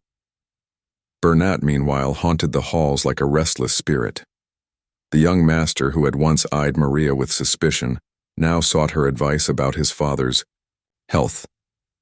He confided, too, his fears of Elisenda, of the uncertain future, of the noble factions circling the house like wolves.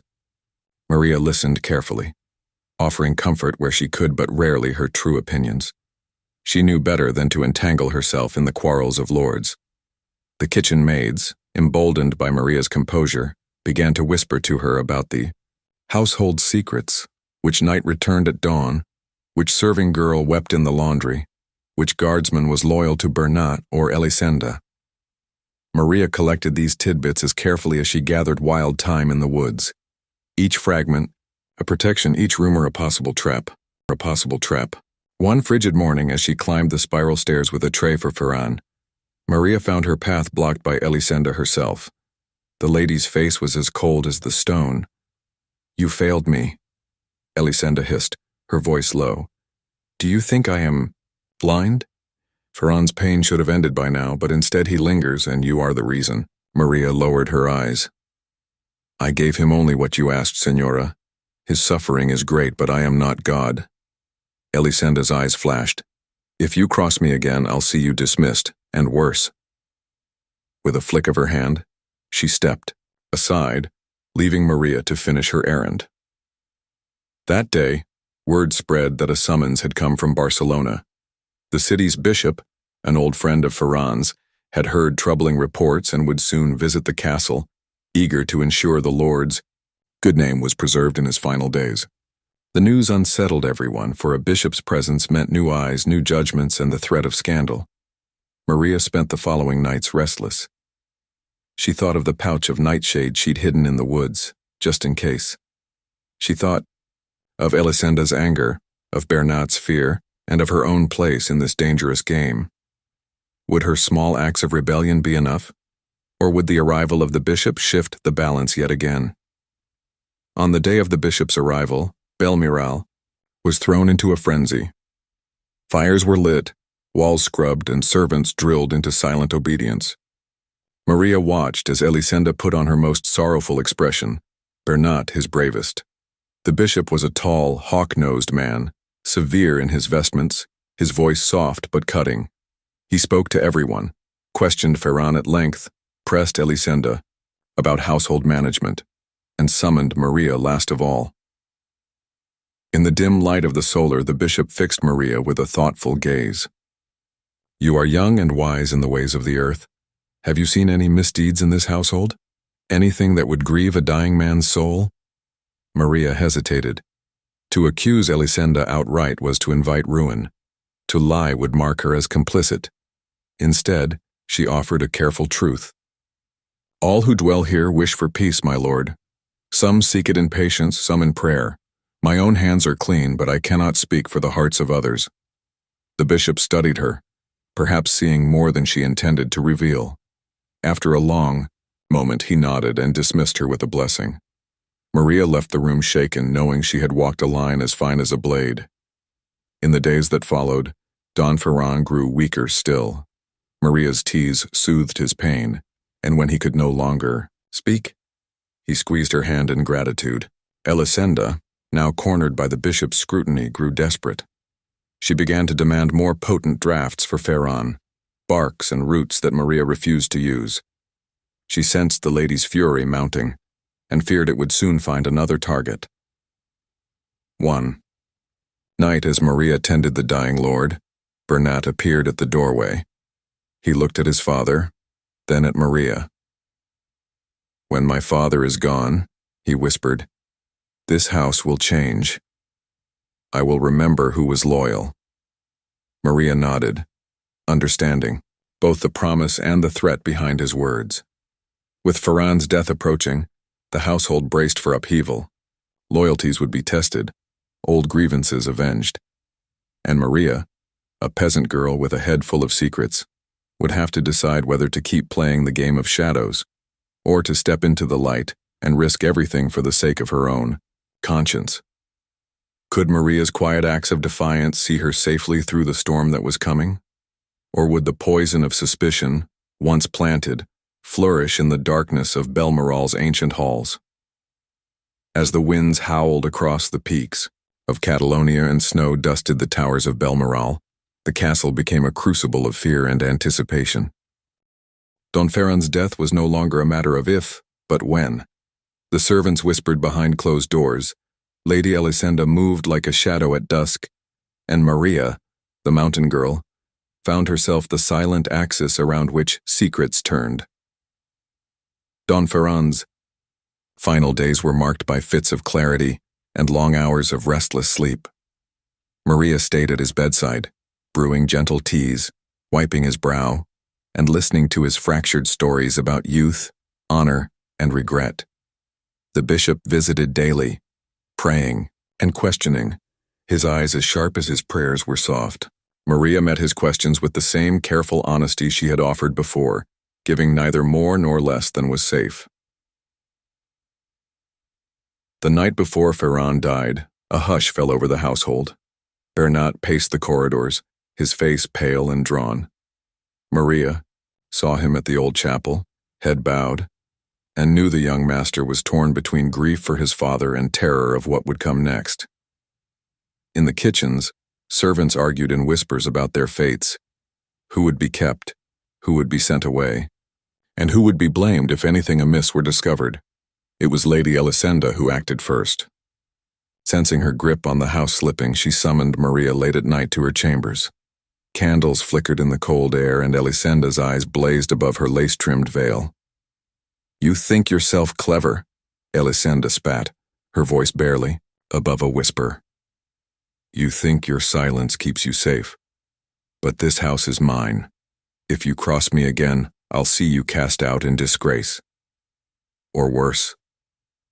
Maria met the lady's fury with steady calm. "You have my loyalty, Senora, so long as you seek only what is just." Elisenda's lip curled.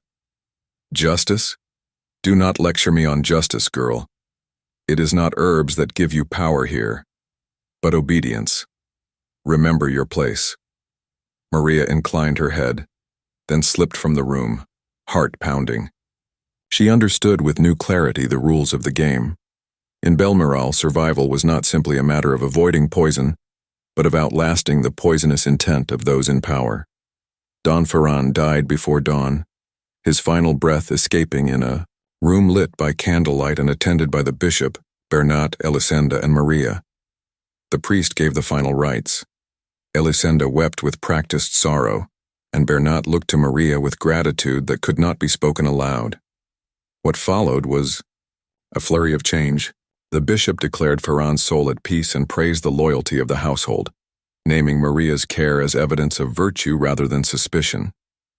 Bernat, now Lord of Belmiral, dismissed several of his stepmother's closest allies and kept Maria on as a trusted servant.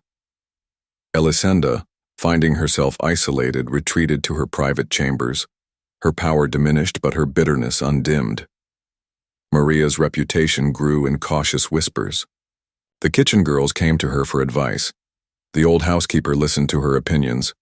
Bernat's trust afforded her a measure of safety, but Maria knew it was not unbreakable. In the villages below, people spoke of the mountain girl who survived, lords and ladies who brewed potions for pain but never for harm. Some called her wise, others called her lucky. A few, remembering their own grandmother's stories, wondered if she might not be something more. Yet Maria herself felt no triumph, only relief and the heavy fatigue of someone who had walked a tightrope over danger and come through on the other side. She continued her quiet work, tending herbs in the spring sunlight, teaching the younger girls the names of plants, and writing down her grandmother's recipes in a careful hand. As the snow melted and new grass greened the hills, Maria stood, one morning at the threshold of the castle garden, breathing in the sharp air. She knew her survival was not just the result of cunning, but of conscience, the refusal to betray herself, even when obedience would have been easier. She understood, too, that her future, like her past, would depend on her ability to balance duty with justice and knowledge with mercy. In a world where poison and suspicion grew as readily as wildflowers, could a woman's quiet rebellion ever truly change the fate written for her? Or was survival itself the greatest act of defiance, echoing silently through the halls of stone and the hearts of those who remembered? In the year 1156, the dense forests of the Rhineland concealed 1,000 secrets. Some whispered by the trees, others kept safe behind stone walls. On the outskirts of Bingen, where the Rhine curled through mists and the bells of St. Rupert's Abbey called the faithful to prayer, Hildegard moved through her days wrapped in the gray habit of a Benedictine nun. To the world beyond the cloister, Hildegard was renowned as a healer. The abbess herself spoke of her skill with herbs, her visions, her songs that soothed the feverish and brought peace to the restless. Pilgrims came from far and wide to consult with her, bringing gifts and ailments, a merchant's gouty foot, a farmer's festering wound, a child racked with cough. In the abbey's walled herb garden, Hildegard tended plants whose names were as old as the hills: valerian for sleep, yarrow for wounds, horehound for cough, rue for sorrow. Yet beneath, the rhythm of prayer and healing, the abbey pulsed with tensions few outsiders could see. The bishop's men came often, searching for evidence of heresy, muttering about Hildegard's visions and her influence with noblewomen who brought more than just ailments. They brought secrets, questions, sometimes even requests for help that went beyond healing. It was an age of suspicion. To be a woman of knowledge was to risk being seen as a threat. Within the abbey's ancient stone, Hildegard kept careful records, not just of fevers broken and wounds closed, but of those who came seeking more dangerous remedies. There were whispers of wives desperate to escape cruel husbands, of servants bearing bruises from a master's hand, of midwives accused when a baby failed to thrive. Hildegard listened, counseled, and, when she dared, dispensed drops of bitter elixir or bundles of herbs meant to bring quiet sleep, or in rare cases, a final escape. One autumn, a woman arrived in the night, cloaked and trembling, her voice a hoarse whisper. She was Anna, the wife of a minor nobleman, her wrists marked by fresh bruises, her eyes wide with terror. Anna begged for Hildegard's help, not just to heal her wounds, but to find a way out of the life that was slowly killing her. Hildegard offered comfort, strong tea for sleep, and an herbal balm for the bruises. But as Anna sobbed in the dim candlelight, Hildegard sensed that comfort was not what the woman truly sought. In the silence of her cell that night, Hildegard faced her own boundaries. Her faith demanded compassion. Her oath as a healer insisted on doing no harm. But her heart rebelled at the injustice suffered by so many women who came to her for hope. She remembered her own novitiate, the lessons from Sister Kunigunde, how certain herbs used skillfully could mimic fever or bring sleep so deep it was mistaken for death. How the line between healing and harm was sometimes as thin as a blade of grass. Days passed. Anna returned, each time more desperate, until at last she confessed her wish for freedom at any cost. Hildegard listened in silence, torn between duty and empathy, knowing what her choice might mean. Not just for Anna, but for herself, her abbey, and all the women who looked to her for help. All the while, the bishop's men prowled the countryside, warning the villagers against witchery and forbidden knowledge. Hildegard knew that a single accusation, however baseless, could destroy her work and her sister's sanctuary. She moved through her days with a serenity that belied her inner turmoil, tending her garden, writing her visions, teaching novices how to tell mint from monkshood. As winter closed in, Anna's husband was found dead in his bed, his face serene, as if lost to gentle sleep. The village whispered of illness.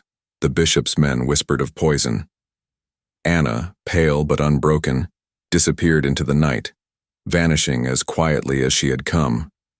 Rumors swirled, and the abbey became the focus of fresh suspicion. Hildegard's healing hands, once celebrated, were now viewed with caution. The abbess summoned her one evening, her face grave.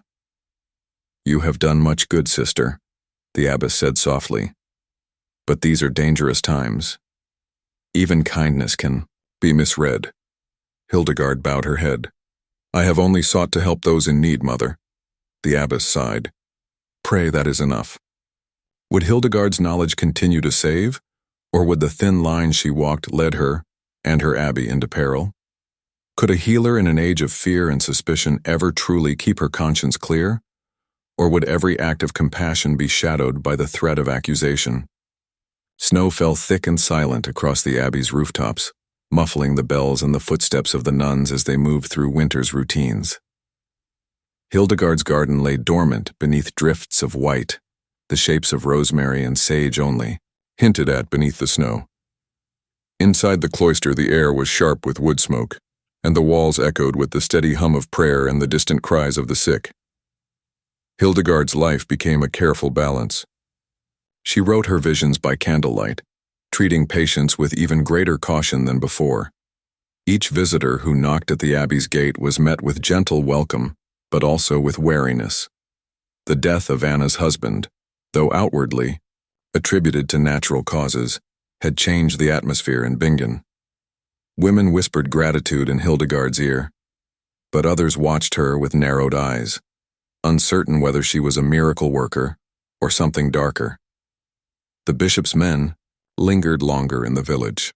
They questioned the abbess and several sisters, and watched Hildegard as she made her rounds. One, a sharp-eyed young priest named Father Ruprecht, arrived often on some errand or other, pretending concern for the sisters' welfare, but always seeking some evidence of transgression. Hildegard answered his questions with patience. God gave herbs for healing, she told him one morning, offering him a bundle of dried valerian. We must use all the gifts of the earth with care. Father Ruprecht smiled thinly. The line between healing and harm is easily crossed, Sister Hildegard. Only if the heart crosses it first, she replied, eyes never wavering from his. Despite the scrutiny, people continued to seek her counsel. A merchant's wife confessed her fear of an angry husband. A shepherd brought his ailing child, trembling with the hope that Hildegard could save what the village doctor could not. Each request weighed on Hildegard more heavily than the last. In every kindness she offered, she saw the shadows of consequence. Within the abbey, some of the younger nuns grew uneasy. Sister Adelheid, Hildegard's favorite pupil, asked in the hush of the scriptorium, "Do you ever regret what you do, Mother Hildegard? Even if it helps the helpless?" Hildegard paused, the quill poised over parchment. Regret and compassion are twin vines. Both grow from the same root. I do not regret helping those in need. I regret the world that leaves them so few choices. News of Anna's disappearance drifted back to the abbey in pieces. A rumor of a widow remarried in a distant village. A tale of a woman with healing hands and a haunted look. Hildegard wondered if she had done right by Anna, or only passed along the weight of suffering to someone else. Some nights she dreamed of Anna's eyes, searching for mercy in a world that granted so little. When the snows began to thaw, the bishop himself arrived at the abbey demanding an audience. The sisters gathered in the cold stone chapel there, breaths misting as the bishop stood before them, imposing in his crimson robes. There is talk of forbidden knowledge here, he declared. Rome is wary of visions. The people fear the power of herbs used without men's supervision. And I, he paused, letting his gaze fall heavily on Hildegard, am sent to ensure that no heresy takes root in this holy place. The abbess defended Hildegard with measured words, describing her healing as an act of service, her visions as a gift from God. The bishop was unmoved. He insisted that Hildegard be watched more closely, and that all medicines be reviewed by a priest. Afterward, the abbess found Hildegard alone in the winter garden, studying the tips of new growth beneath the melting snow. "You must be careful, child," she said softly. "The world is watching, and mercy, though blessed, can be dangerous." Hildegard nodded, her heart heavy. She realized that her knowledge, once a source of pride and calling, was now a kind of exile. The women who needed her most came in darkness and silence, and every act of help now risked the future of the abbey itself. As spring crept toward the Rhineland, Hildegard wondered, could she continue to walk this narrow path between healing and harm? Or would the very mercy she offered become her undoing, and that of her sisters? The snow melted at last from the abbey's cloister, and with the lengthening days came a cautious hope. The herb garden stirred with life. Violets peaked. From the earth, sage and rue sent up their first new shoots. Yet within the abbey's stone walls the air remained tense, thick with the sense that one misstep could bring disaster. Hildegard resumed her healing work, but every act was shadowed by the threat of accusation. The bishop's decree meant that every salve and tincture had to be reviewed by Father Ruprecht or another priest, who eyed her preparations with suspicion, as if expecting to find evidence of some forbidden craft. Still, villagers continued to seek her out, sometimes in secret, leaving tokens of thanks at the garden gate. Loaves of bread, a carved cross, a lock of a healed child's hair.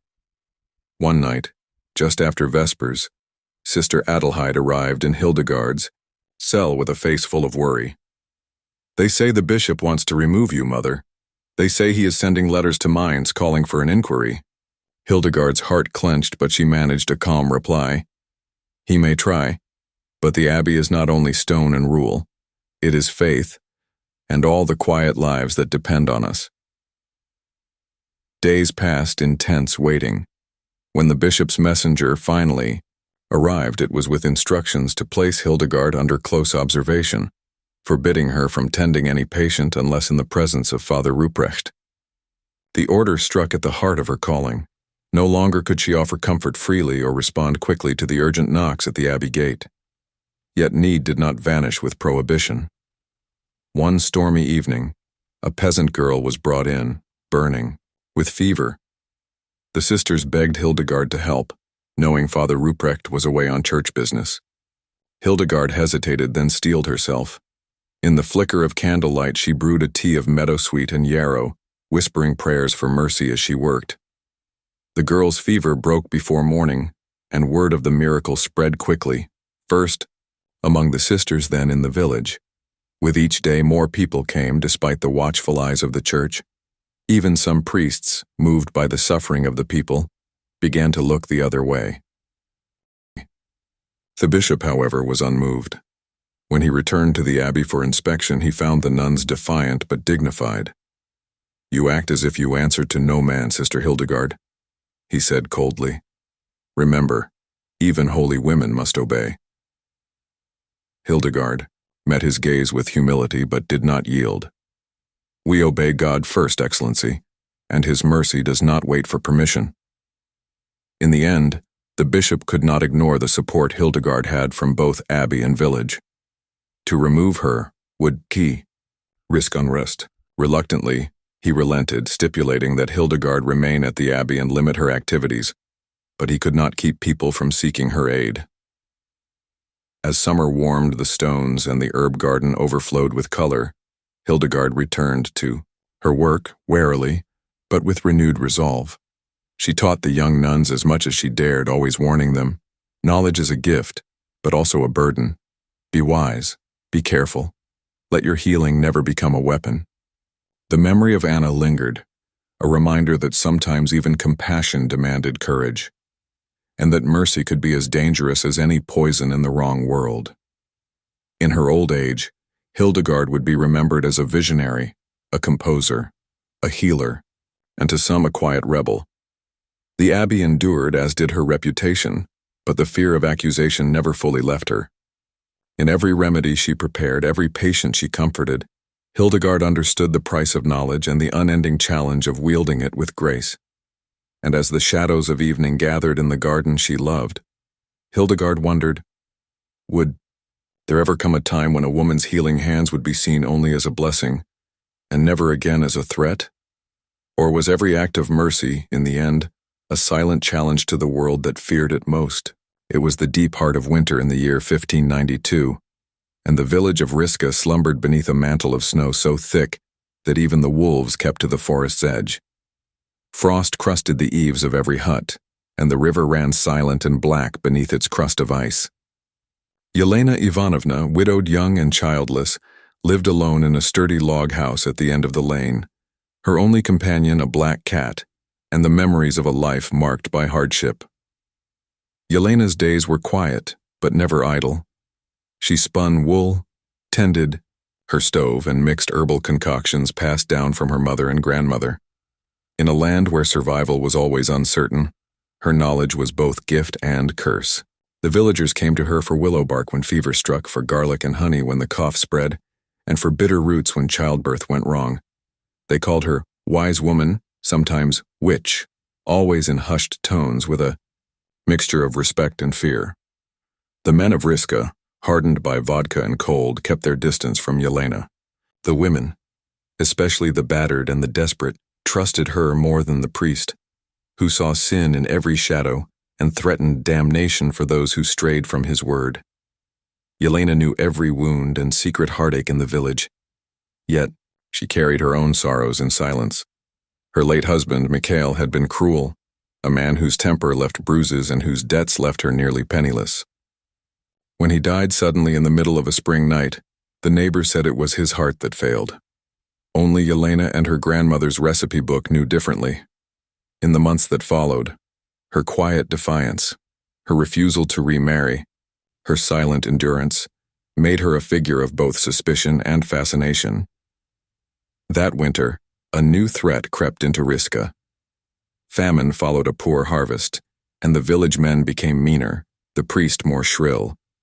One night, a drunken group led by Anton, the wealthiest landowner's son, burst into Yelena's hut demanding remedies and respect.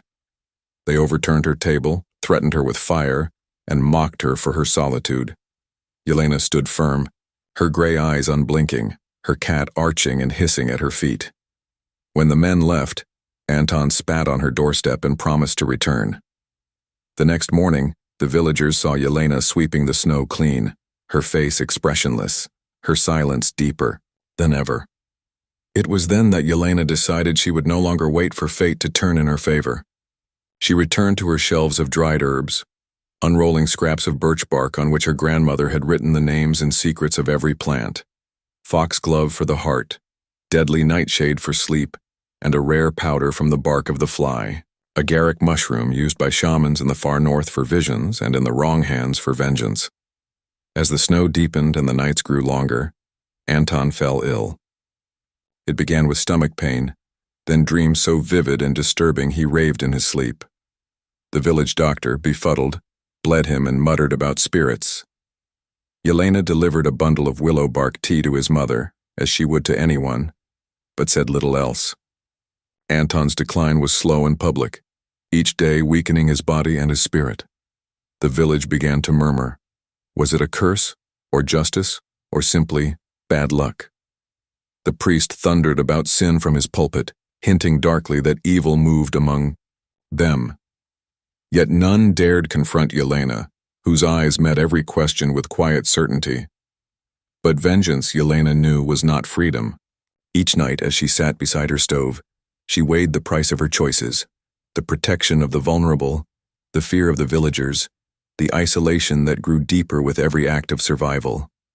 Would Yelena's knowledge shield her, or would suspicion finally turn the village against her for good? In a land ruled by winter and fear, could a woman's strength ever be anything but a silent threat?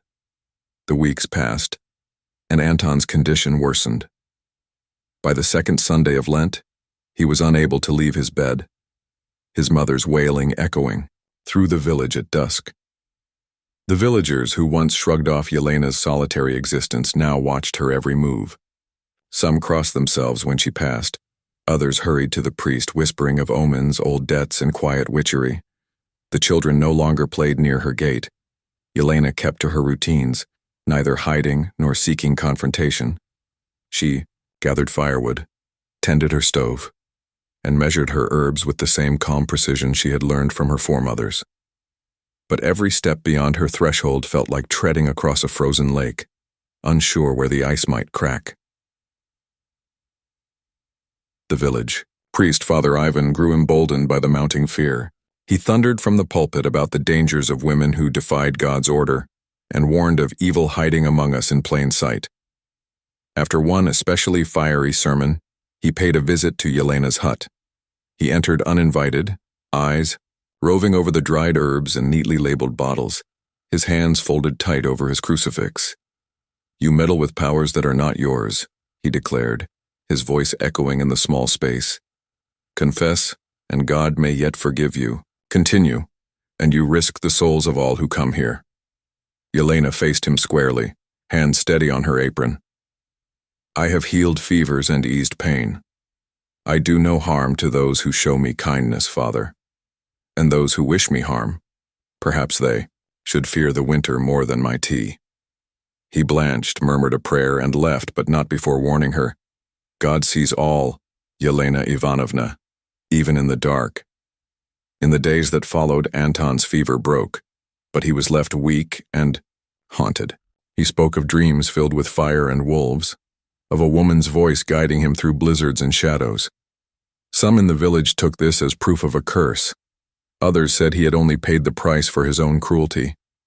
Yet as Anton's family grew desperate, they sent word to the nearest town for a new doctor. Yelena watched the arrival of the young medic with wary interest. He brought new medicines in a brisk, skeptical manner. He listened to Anton's story, inspected the hut, and spoke with Yelena at length about her knowledge of roots and tinctures. Unlike the others, he did not judge, he asked. "Do you believe in curses?" he asked her quietly one morning as frost shimmered on the window. Yelena shrugged. "I believe in justice. I believe winter is cruel and sometimes so are men." He nodded, thoughtful, and changed the subject. The medic's treatments brought Anton back from the brink, but the young man would never regain his old strength or swagger. His voice, once loudest at the tavern, became thin and subdued, his laughter absent. Suspicion lingered, but it was now blended with respect, or at least caution. Some villagers, seeing Anton's change, began to visit Yelena again. They came, with offerings of eggs or wood, asking for help with minor ailments. A few of the women offered tentative smiles, whispering gratitude when no one else was listening. But Yelena knew her safety was fragile. Father Ivan still watched, and the memory of Anton's suffering had left a mark on the village's heart. At night, she wondered if she had chosen wisely. She had survived and perhaps even protected the vulnerable, but at the cost of her last chances for belonging. One evening, the young medic knocked on her door, carrying a bundle of wildflowers from the riverbank. "You helped him in your way," he said, "and you helped others too. Sometimes survival is the only justice." Yelena accepted the flowers, her heart aching with gratitude and regret. As the spring thaw began, she wondered, could forgiveness ever grow in ground so hard-packed by suspicion and fear? Or was a woman like her forever fated to live at the edge, needed, but never fully trusted? As the river broke its icy grip and the first green shoots pressed through the thawing earth, Riska stirred from winter's shadow. The village roads became thick with mud, and the air was alive with the songs of returning birds.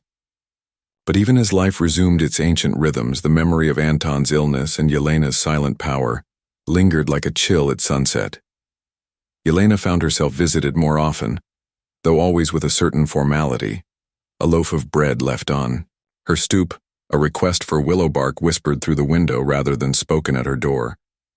The mothers who brought her their feverish children did so with careful words, grateful for her skill but wary of her gaze. The men nodded grudgingly when passing, less out of kindness than recognition that winter had not broken her spirit. Anton himself avoided Yelena's lane, but when their paths crossed at the river, he lowered his eyes, voice subdued. The once cocky son of privilege now moved with a hesitance learned the hard way. He never apologized, but his silence spoke volumes. In the quiet of her hut, Yelena sometimes wondered if vengeance could ever truly bring peace, or if it simply planted new seeds of loneliness. Father Ivan's sermons grew quieter as the season changed. Perhaps even he saw the futility of fighting the quiet resilience of the women, or perhaps the return of spring softened his anger. Still, he watched Yelena, sometimes with suspicion, sometimes, she dared to hope, with reluctant respect. The line between witch and wise woman, between justice and sin, blurred as the snow melted. The young medic, too, remained in Riska for a time, tending to the sick and studying Yelena's methods. They formed an unlikely partnership, he with his new world, medicine, she with her old world wisdom. In the evenings they talked of plants, of healing, and sometimes of sorrow. He confided that he had lost a sister to winter fever, that he understood the need for both science and kindness in a hard land. Word spread quietly of their successes. People stopped fearing Yelena as much, though trust was slow to return. One by one, the villagers came to her again, not just for medicine, but for comfort, advice, the sort of listening that can only be given by someone who has survived much. Still, there were times when Yelena felt the weight of her choices. In the wary glances and the late-night dreams of snow and fire, in the ache that lingered even as the days grew long and warm. She wondered if she could ever lay down her defenses or if survival in Riska would always mean a solitary kind of strength. One evening, as dusk gathered over the fields, the young medic stood with her by the river's edge. "You saved him," he said quietly, "and perhaps others as well. But you cannot live only by the rules of vengeance and fear. Sometimes you must let the world change you just a little." Yelena nodded, understanding that forgiveness, both given and received, was as much an act of courage as survival. She thought of her grandmother's words, "In spring all things have a chance to begin again, even a heart that has known winter." As the first wildflowers bloomed along the banks, Yelena found herself offering not just remedies, but hope. Her power, she realized, was not in the darkness she could wield, but in the stubborn light she refused to relinquish. And so, as Riska moved toward another season, Yelena's story became part of the land's quiet strength, a tale of survival, suspicion, and the possibility that even in the harshest places, trust and forgiveness might one day take root.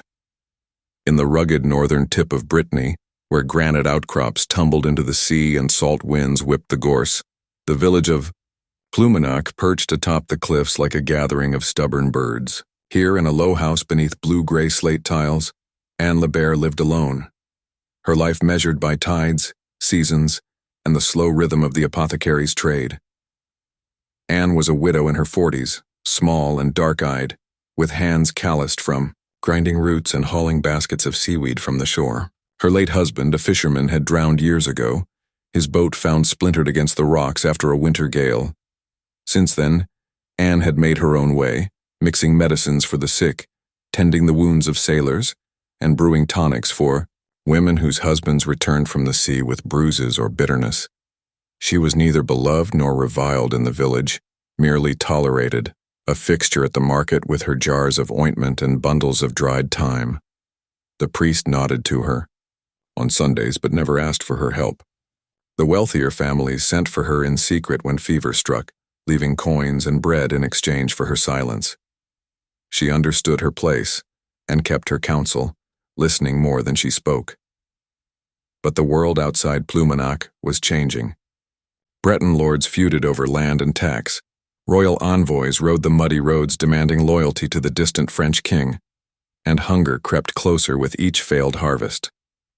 In times of uncertainty, people clung to old stories about witches, saints, and the thin places where the living might brush the dead. Anne had heard it all, and knew that a woman's reputation could turn as quickly as the weather. One autumn, a new threat arrived not from the sea but from Paris. A tax collector, Monsieur Giroux, set up in the manor house overlooking the bay, accompanied by a retinue of clerks and soldiers. His presence unsettled the fragile order of the village. Debts were called in, homes inspected, and men pressed into service for the crown.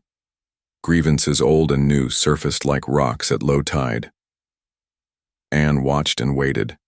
She saw how Giroux courted the village's leading men, promising favors in exchange for loyalty, and how he sent for her to tend to his sickly wife, Madame Hélène.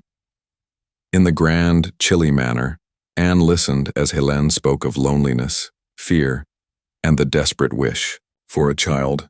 The lady's requests became more urgent with each visit, her mood swinging from hope to despair as Anne's potions failed to deliver the miracle she craved.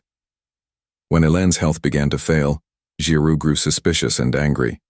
He accused Anne of incompetence, then of malice, then of witchcraft, threatening to bring the weight of Parisian law upon her head. The villagers, caught between loyalty to a neighbor and fear of royal authority, watched in silence. Some urged Anne to flee. Others whispered that it was her knowledge of herbs and her refusal to flatter Giroux that brought this trouble down on them all. Anne, though frightened, did not run. Instead, she doubled down on her work, tending the sick, helping the poorest, families through another lean winter, and offering what comfort she could to Hélène, whose suffering was as much the product of despair as of illness. Late at night, Anne would light a single candle and reread the old Breton recipes passed down by her mother and grandmother. for fever, for grief, for hope. But as Giroux's accusations mounted and the threat of arrest grew real, Anne realized she must call on every scrap of cunning and courage she possessed. If she wished to survive, she would need more than potions. She would need allies, wit, and the subtle strength of those who had endured too long to yield to fear. Would Anne's hard-won knowledge and quiet resolve be enough to protect her from the dangers of the new order? Or would her very skill become the tool of her undoing in a world where power was shifting like the tides? The winter in Pluminac was long and wild, with salt spray lashing the cliffs and fires burning low in every hearth. Inside her cottage, Anne kept to her rituals, drying lavender over the stove, crushing fennel and juniper for teas, and mixing a healing salve from sea kelp and honey. But the tension outside grew with each passing week. The presence of Monsieur Giroux and his Parisian law felt like a cold stone in the bellies of the villagers. Madame Hélène's illness deepened as the days grew short. Her strength failed, and she spent her hours staring out at the gray sea, clinging to Anne's visits as a lifeline. The villagers whispered that the lady's barrenness was a punishment, or perhaps a sign of some secret sin. Giroux, frustrated by his wife's decline and Anne's inability to provide a miracle, allowed his anger to sour into suspicion. One morning, Giroux called a meeting in the village square. His voice rang out above the wind. "There are those among you who threaten the health and order of this parish with their false remedies and superstitions. No more shall the crown tolerate meddling in matters best left to God and learned men." Though Anne's name was never spoken, all eyes turned toward her. The priest remained silent, his loyalty torn between his duty to his flock and his fear of royal reprisal. The poorer families, those whose sick children Anne had nursed through fever, whose wounds she had tended when no doctor would come, watched with fear and frustration, unsure whether to risk themselves in her defense. That night, Anne sat by the fire, listening to the wind whistle around her stone cottage. She knew that time was running short. She gathered her most precious recipes, wrapping them in oilcloth, and buried them beneath a stone in her garden, her only insurance against a search. Madame Hélène sent for Anne in secret, her voice frail and desperate. "They say you are a witch, Anne.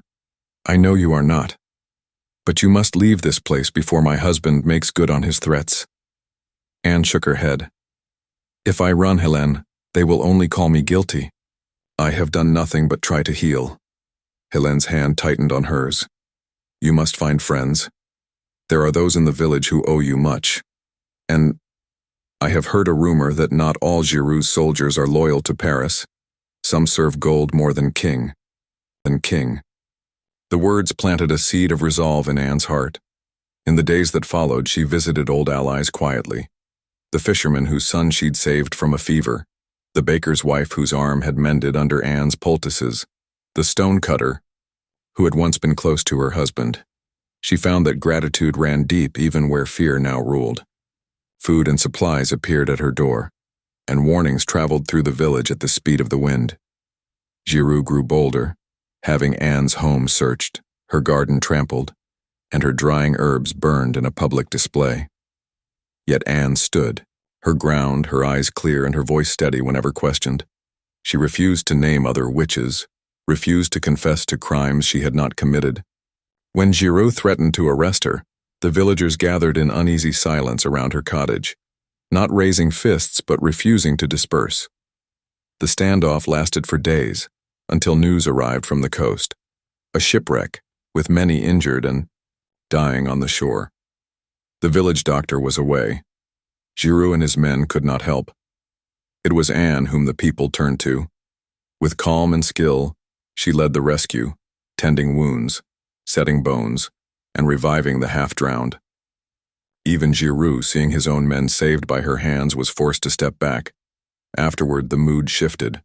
The priest, finally moved to speak, defended Anne from the pulpit. "We are taught that the hand which heals is blessed. Let us not be so quick to curse what we do not understand."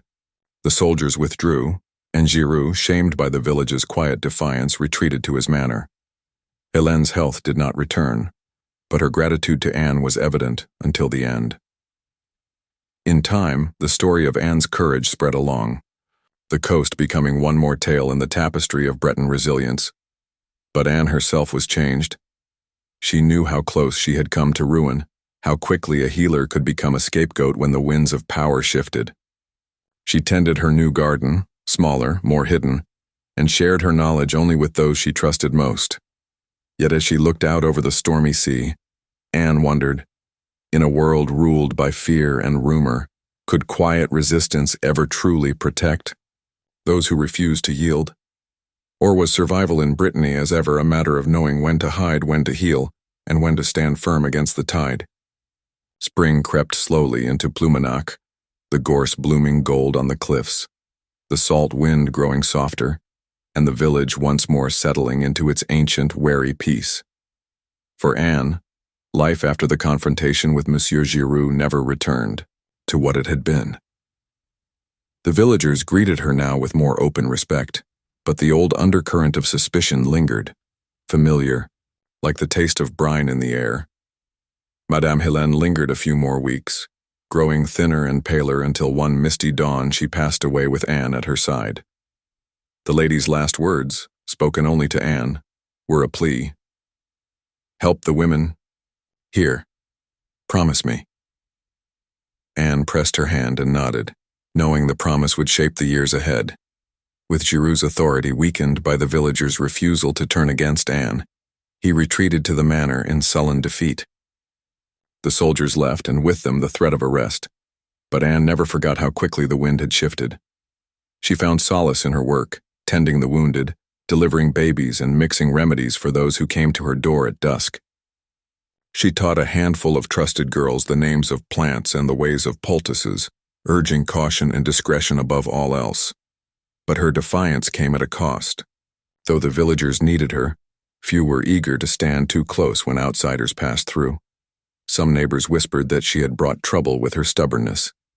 Others, mostly the women she had helped, defended her quietly, their gratitude steady as the tide. Anne herself became more guarded. She kept her medicines simple, relying on chamomile and mint, and used her more potent remedies only in secret, trusting only those who understood what risk meant in Brittany.